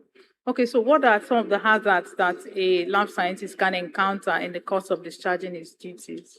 Thank you very much. Because they handle biological specimens, what we call pathological specimens, the hazards encountered are so numerous, ranging from contracting a risk of contracting some communicable diseases and the risk of hazard coming from even the equipment. Mm. They also handle, and there are some of the reagents they use. Some of them are not that friendly to health. So Mm. they are exposed to so many risks and the hazards in Mm. the course of their practice. Mm. So there's been just as a follow-up on what you just explained, where medical lab scientists have encountered needle pricks, while trying to probably draw blood or stuff like that, they encounter needle pricks. In this case, what is he or she supposed to do? Okay. When a needle stick injury is one of the hazards that they encounter while handling some shafts, not just a needle, but almost all the shafts. so the cost of their victim. Once one is exposed or once one sustains a stomach injury, the person should go for prophylactic treatment. That's a what you call a PEP, post-exposure prophylaxis. Because you don't know, most of the times you are not there with the patient. You might not know the actual patient that owns the specimen. So the person should go immediately for post-exposure prophylaxis. So, do you think medical lab scientists undergo enough continuous education training in the course of, working in the public sector? For example, there's a case of Lassa fever currently ravaging some parts of the country. Do you think lab scientists, being frontline health workers, are they trained enough for such, epidemics as they arise? I would say yes to that, because in the course of their training, they are well tutored in that. But government need to do more in maintaining or sustaining that continuous development and training. Because especially for people that work in the public sector, you might not have, because it requires a lot of, whenever you talk about training, money is involved. So most of the times, the policies government raise might not all that be favorable. Or the problem we have in this part of the world is one thing to raise a policy, another thing to keep to it. So they still need that government need to follow up or make real the policies they are raising. So, as a final question, because medical lab scientists are licensed, right? They are certified by the council, so which they renew annually. So, what would be some of the things that a practicing lab scientist can do that will entail that his or her license is withdrawn? Okay. Here in the country now, the council that regulates the profession, the practice, that's the Medical Lab Science Council of Nigeria, have it is mandatory that you undergo what you call a continuous development program, CPD. You must attain and have some number of credits before your license can be renewed. So for a practicing medical lab scientist, for sure, you must get that before you have your license renewed. Oh, thank you so much, Mr. Isaac. Thank you for your insights. We appreciate you. God bless you. Very much.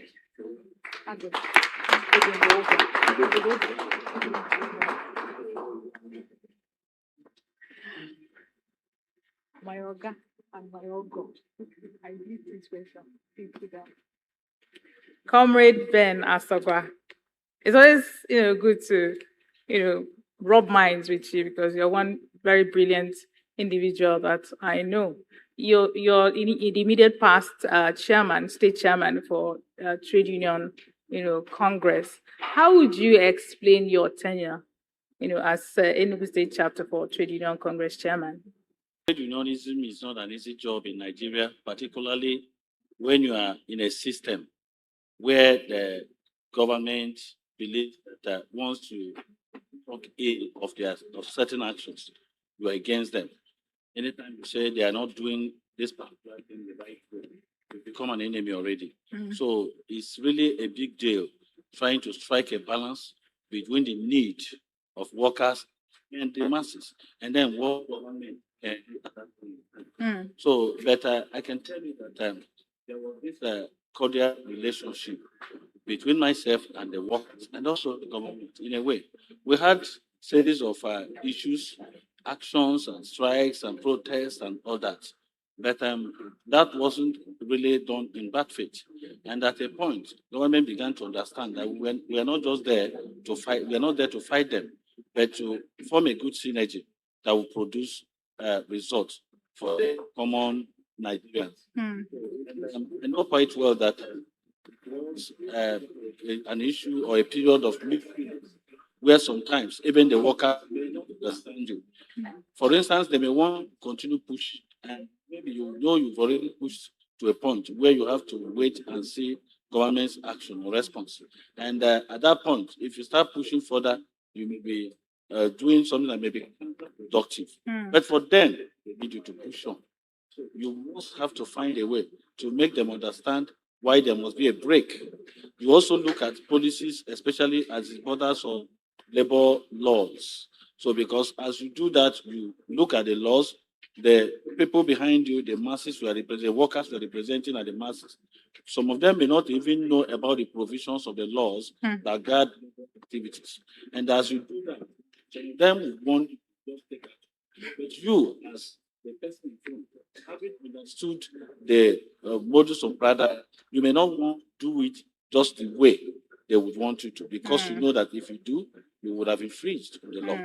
So it's really a fantastic thing. And I actually enjoyed it because it gave me the opportunity to give my best for the interest of others. You see, it feels good when people see you and say, thank you for protecting me the other time.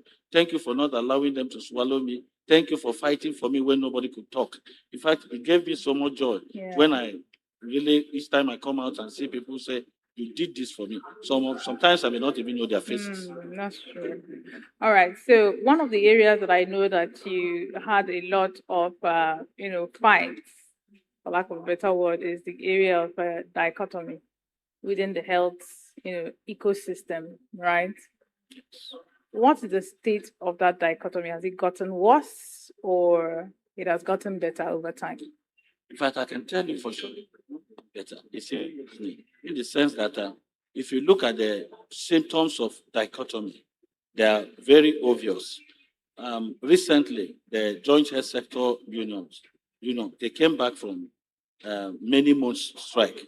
And if care is not taken, by the time government begins to consider their demands, so another group may come up, like maybe NMA or ARD, one of the health sector associations or unions will come up with either counter requests or some other request that will be in some way an antagonistic request. So when you look at dichotomy in the health sector, I can tell you for sure that it's not really diminishing. It's worsening because the causes have not actually been handled. So by your assessment, if you are called in as a consultant, what would you prefer as the solution to this? Because I see crab mentality where we're all in the same environment, nobody wants the other one to succeed. If you try to, get a headway, someone or some association is pulling you down with their own requests and things like that. So what would you prefer as the solution to this, dilemma? One of the issues in the health sector is this aspect of superiority. One, we must have to analyze the issues the way they are. Professional delineations, duties. There must be straight cut way of defining the duties of different professional groups in the health sector. Whichever one you are doing, you must understand where you start and where you stop. So, but once you have good dividing lines in terms of the schedule of duties and areas of practice, it will help. And then we also need to have good understanding in terms of policy making. Because if you get to the health sector, you still find out that there are some policies that encourage dichotomy.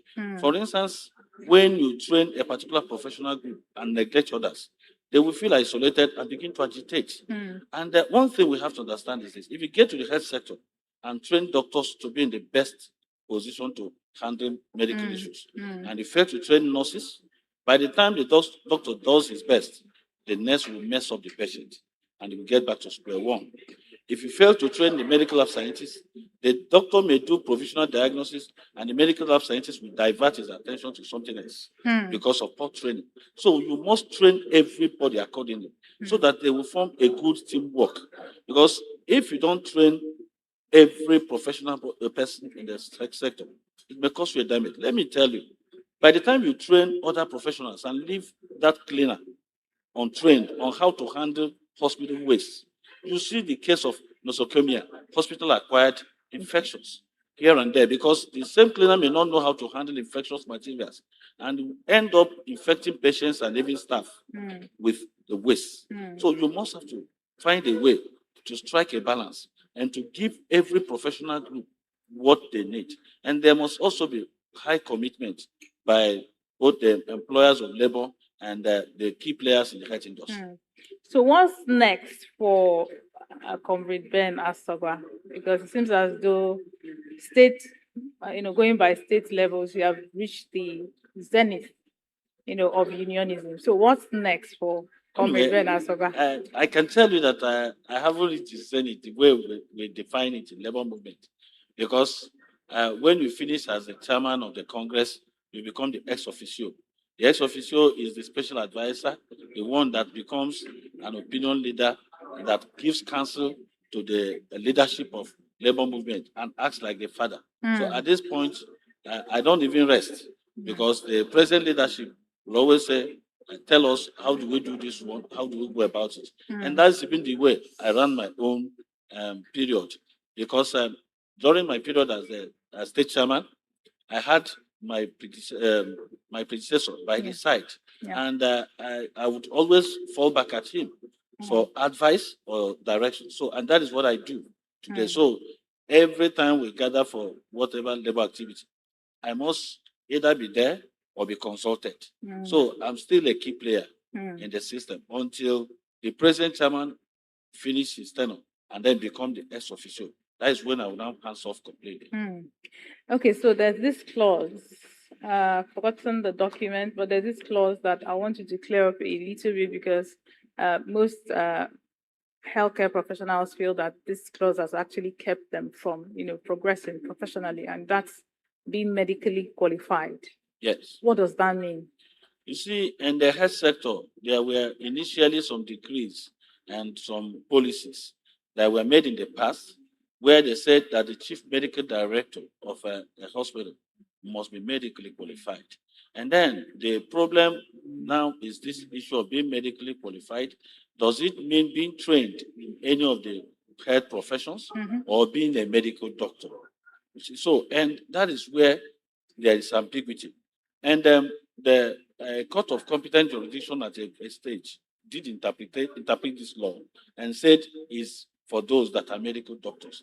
But it doesn't go down well with a good number of other professional bodies in the health sector, because they believe that if you are a trained, for instance, you're a pharmacist and you've got into the zenith of your profession, maybe you have your fellows, you have your postgraduate certificates like PhD and whatever in that same profession, and you've gotten to a point where you've even acquired knowledge on hospital administration, but you are not qualified to be the chief medical director, except you're a medical doctor. Some will not see it as a right interpretation of being medically qualified. A good number of the professionals in the health sector believe that being medically qualified implies you acquiring knowledge of medical health discipline in any of the clinical fields. All right. Thank you so much. Thank you. Thank you for your insights. God Thank bless you. you. Thank you. Darling. The pretty one. How are you? So please, what informed this look? You're giving off Elsa Fulani vibes. I mean, what is going on? Thank you. As a journalist, Okay. you would want to disguise at some point and also want to just look different. So Okay. it's a looking different thing for me. So I guess that works too. So you're a journalist. You're the signature TV correspondent to Government House, right? Yeah. So tell us, in a few words, how would you describe the setting? At first when you started going to Government House, what was the first impression you had in terms of arrangement of buildings, security, just anything that is worth telling? It's intimidating. Yes, let me use the word intimidating, because the first time I got to Government House, the wasabi security officers were all there doing their thing and all that. So you need to identify yourself because it's a serious place. So if you don't identify yourself and you represent, they'll just bounce you out. And it happens that my first time getting there was the governor was having a very serious press brief that other press partners, media groups came for, a more like a media chat. So at that point, I had every reason to associate with my colleagues, but because they don't know you, they will always want to give you that strict, resistance at first. So that was actually my first encounter, strict. Yeah. And the overzealous people working in Government House, you will see them once you get there, you know. Okay. So, what or did you ever experience any embarrassing moments? Yes, you mentioned that the security people they are strict, and have you experienced any embarrassments of any sort that you Yes, could of share course, with us? Let's know. severally. If you're working as a media practitioner, I guess there are times you will experience embarrassing moments. Okay. Most especially when it has to do with, talking to the crowd or maybe having an interview with someone and you're not well articulated. So you should always be at your A game, right? Mm. So yes, I've actually had that experience when I think my first time going live in Government House, I was actually asked to leave where I was doing the live because I was actually backing some equipments in Government House that should not be disclosed to because of security reasons. Okay. And why on live broadcast and someone is telling you leave that place, leave that, and you're like I'm live, and they're telling leave that place. So it's kind of embarrassing, but those are the things you see as a journalist. Yes. So beyond the government house, what is the most touching report you had to, cover that probably brought you close to tears? Okay, pension report. It still stands to be one of my okay. Yes. I have actually covered a whole lot of touching reports. Yes, but I chose pension because there is this man I saw at one bank that was closed. That should be. You don't have to. I don't, yeah. So I saw the old man and he was complaining that they just closed down the bank and he does not have anywhere to get his gratuity and all his pension money. And at that point, you see him, he was smelling of, urine and all that. He was looking so miserable.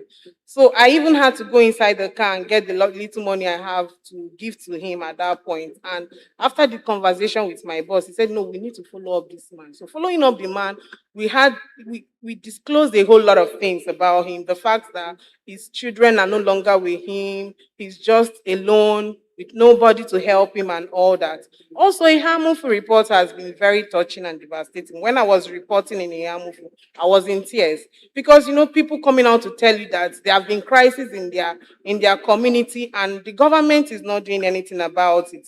It's very depressing. You see a woman telling you that they are all widows. Most of them are widows because the Fulani herders has killed their husband, leaving them homeless and all that. So it's also a very touching story that I've done so far as a journalist. So, how are you able to separate yourself emotionally? Because these things they rub off on you, so that you don't in trying to save someone who is drowning, you drown yourself.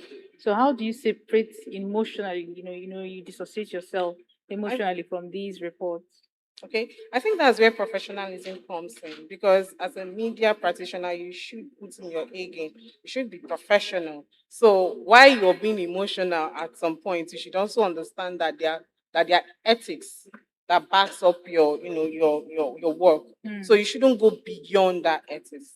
So I mean, when you're trying to express yourself and you're on TV, I mean, I understand their emotions, but you shouldn't be seen crying or something, Sure. or taking sides. So when you try to put in your professionalism to your work, then you go beyond emotion and tackle it as it is. Okay. So beyond journalism, probably broadcasting, what other stuff interests you? Okay, I love education. Yes, Okay. I love education. In fact, I studied English and literary studies thinking I was going to be a lecturer. Wow. So seeing myself doing journalism is also another wonderful thing because what I couldn't achieve in the classroom is actually what I am doing in the field. Wow. So it's a whole lot of fun for me. Anything that has to do with impacting knowledge on people, getting knowledge too from people is what I love doing. So I love education. Hello. Thank you so much. Thank you. I appreciate you deeply. Thank you for your time. Thank you.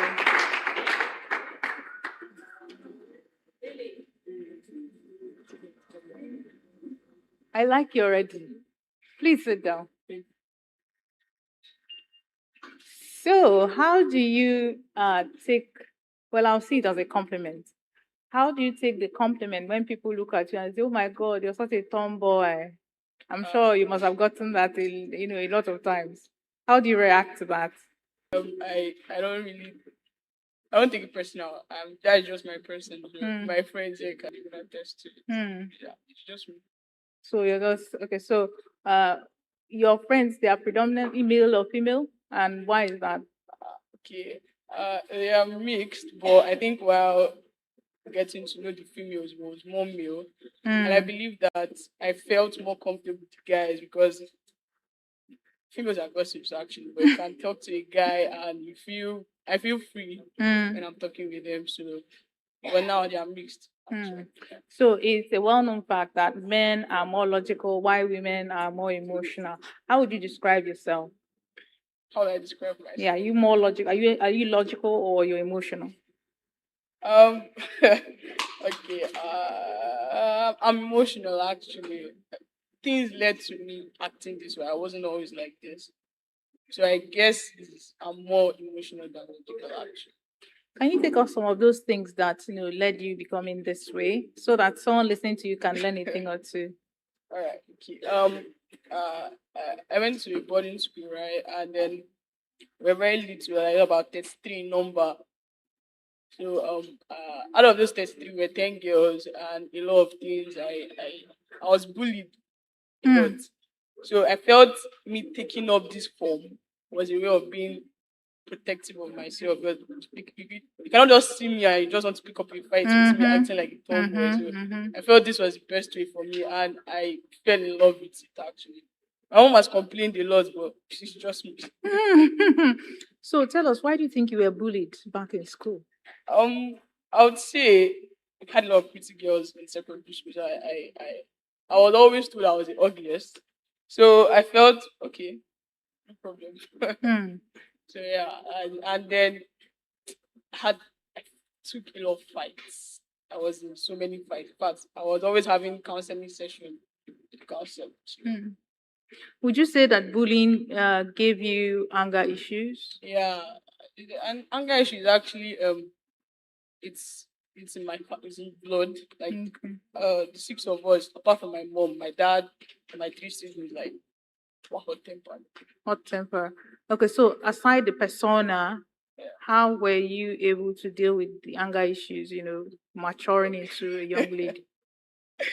Oh God, my friend, you'll laugh at me because whenever I have anger issues, okay, let me give an instance now. I had a problem, and then the funny thing was the people that were holding me, not even the guy, because we felt I would beat the guy up. And I've noticed that whenever I'm angry, I don't like communicating with the person because you're going to hospital. So most of the times I tend to injure myself. Sometimes, yeah. I know one of my friends here, there was time I was so angry. If I use the anger I'm being right now to beat someone, I'm going to hospital. So like I feel like if I injure myself, it makes me concentrate more on the I feel like if I injure myself, it makes me concentrate more on the physical pain than the emotional pain. So I think but I'm working on it than the emotional pain. So I think but I'm working on it. It's not a big thing actually. It's not a big thing actually. Really? What brought about the paradigm shift? How come soccer? What brought about the paradigm shift? How come I've soccer? always loved football, but my mom discourages me a lot from playing it I because she's can talking about imagine. yam legs and all. But I still play football. If I had training today, Are you planning on going pro? I would love to, but my mom doesn't. Pro? I would love to, but my mom doesn't. She doesn't. Do you do everything your mom tells you? She has a way of just blackmailing us to do whatever she wants. So what version of you? Till now, she says, "This is going to be your husband." Out. Actually, I don't see myself getting married. What? I don't see myself getting married like now, because I want to do my masters and everything before I can even think about it. All right, Tomboy. Thank you so much for your time. I appreciate you deeply. I didn't catch your name. Joy. Joy. Divine. I hope to see you some other time. Sure. God bless you. Okay, bye bye. Okay, bye bye. Hey. Maki. Hey. What PBA? So very quickly, there's been this conversation within the medical laboratory science, environment. There's a disturbing circular that bill. Can you tell us about that bill? Okay, medical laboratory science is a distinct profession. And if you come to the health sector, you find out that have so many professionals in the health sector. It's not a mono profession. Profession is a sector that has different professionals in it. So this current bill is not a new bill anyway, because there have been attempts to push this bill to the National Assembly. But the only unique thing about the medical laboratory scientists, because we have a council, and that council regulates the training and the practice of the profession in the country. So the currents of the profession in the country. So the current way it works now is more a practice of the profession, and also to see that it gives the maximum benefit to the patient in terms of garnished poison, and if it's allowed benefits to the patient in terms of garnished poison, and if it's allowed to fly, it's going garnished poison. And if it's allowed to fly, is going to give a huge dent to the quality of care we render to the patients. Okay, bill passed through. The patients. Okay, bill passed through. What does this spell for the Medical Laboratory Science Council of Nigeria? The bill is trying to, first and foremost, make it not mandatory that the chairman of the board of Medical Laboratory Science Council should be a medical laboratory scientist.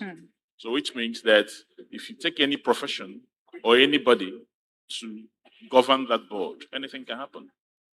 You need a core person, a scientist who has been groomed from the university days to practice this profession to superintend on what happens in that area. So we are not comfortable with that. And if that happens, it's not the same thing that happens globally. Professionals, regulate themselves. Nurses regulate their practice. Okay, so there's also this rumor that, quite recently, the Nnamdi Azikiwe, the ENUGU International Airport was, privatized, and there's also this growing rumor that, hospitals will also go through some sort of, privatization. I'm talking about public hospitals. What do you think this might spell for, healthcare workers? Privatization is not a bad thing, doing business. But when you have, because already the incidence rate of insurance system, and if you're talking about privatization, that means the healthcare will, get off the reach of the financial grip of the poor masses. So if government does that, it's not going to go well with the people, because what we are going to have is increase in mortality and morbidity, and that will spell doom for the entire people. And remember, healthcare is a social contract the government has with the people, and it has to do everything possible to see that it is available, affordable, and also efficient. So can you explain exactly what you mean by safety net for the people? Okay, when I say safety nets, it means that before you do privatization, you must have, first and foremost, the minimum in the health sector is to accomplish 100% health insurance for everybody. Everybody should be insured. Out-of-pocket payments should be discouraged at all costs. Nobody plans or saves money for sickness. And if you have a situation where your people are now paying out of pocket when the healthcare is still affordable because government is providing it, you now imagine what will happen when it is privatized, because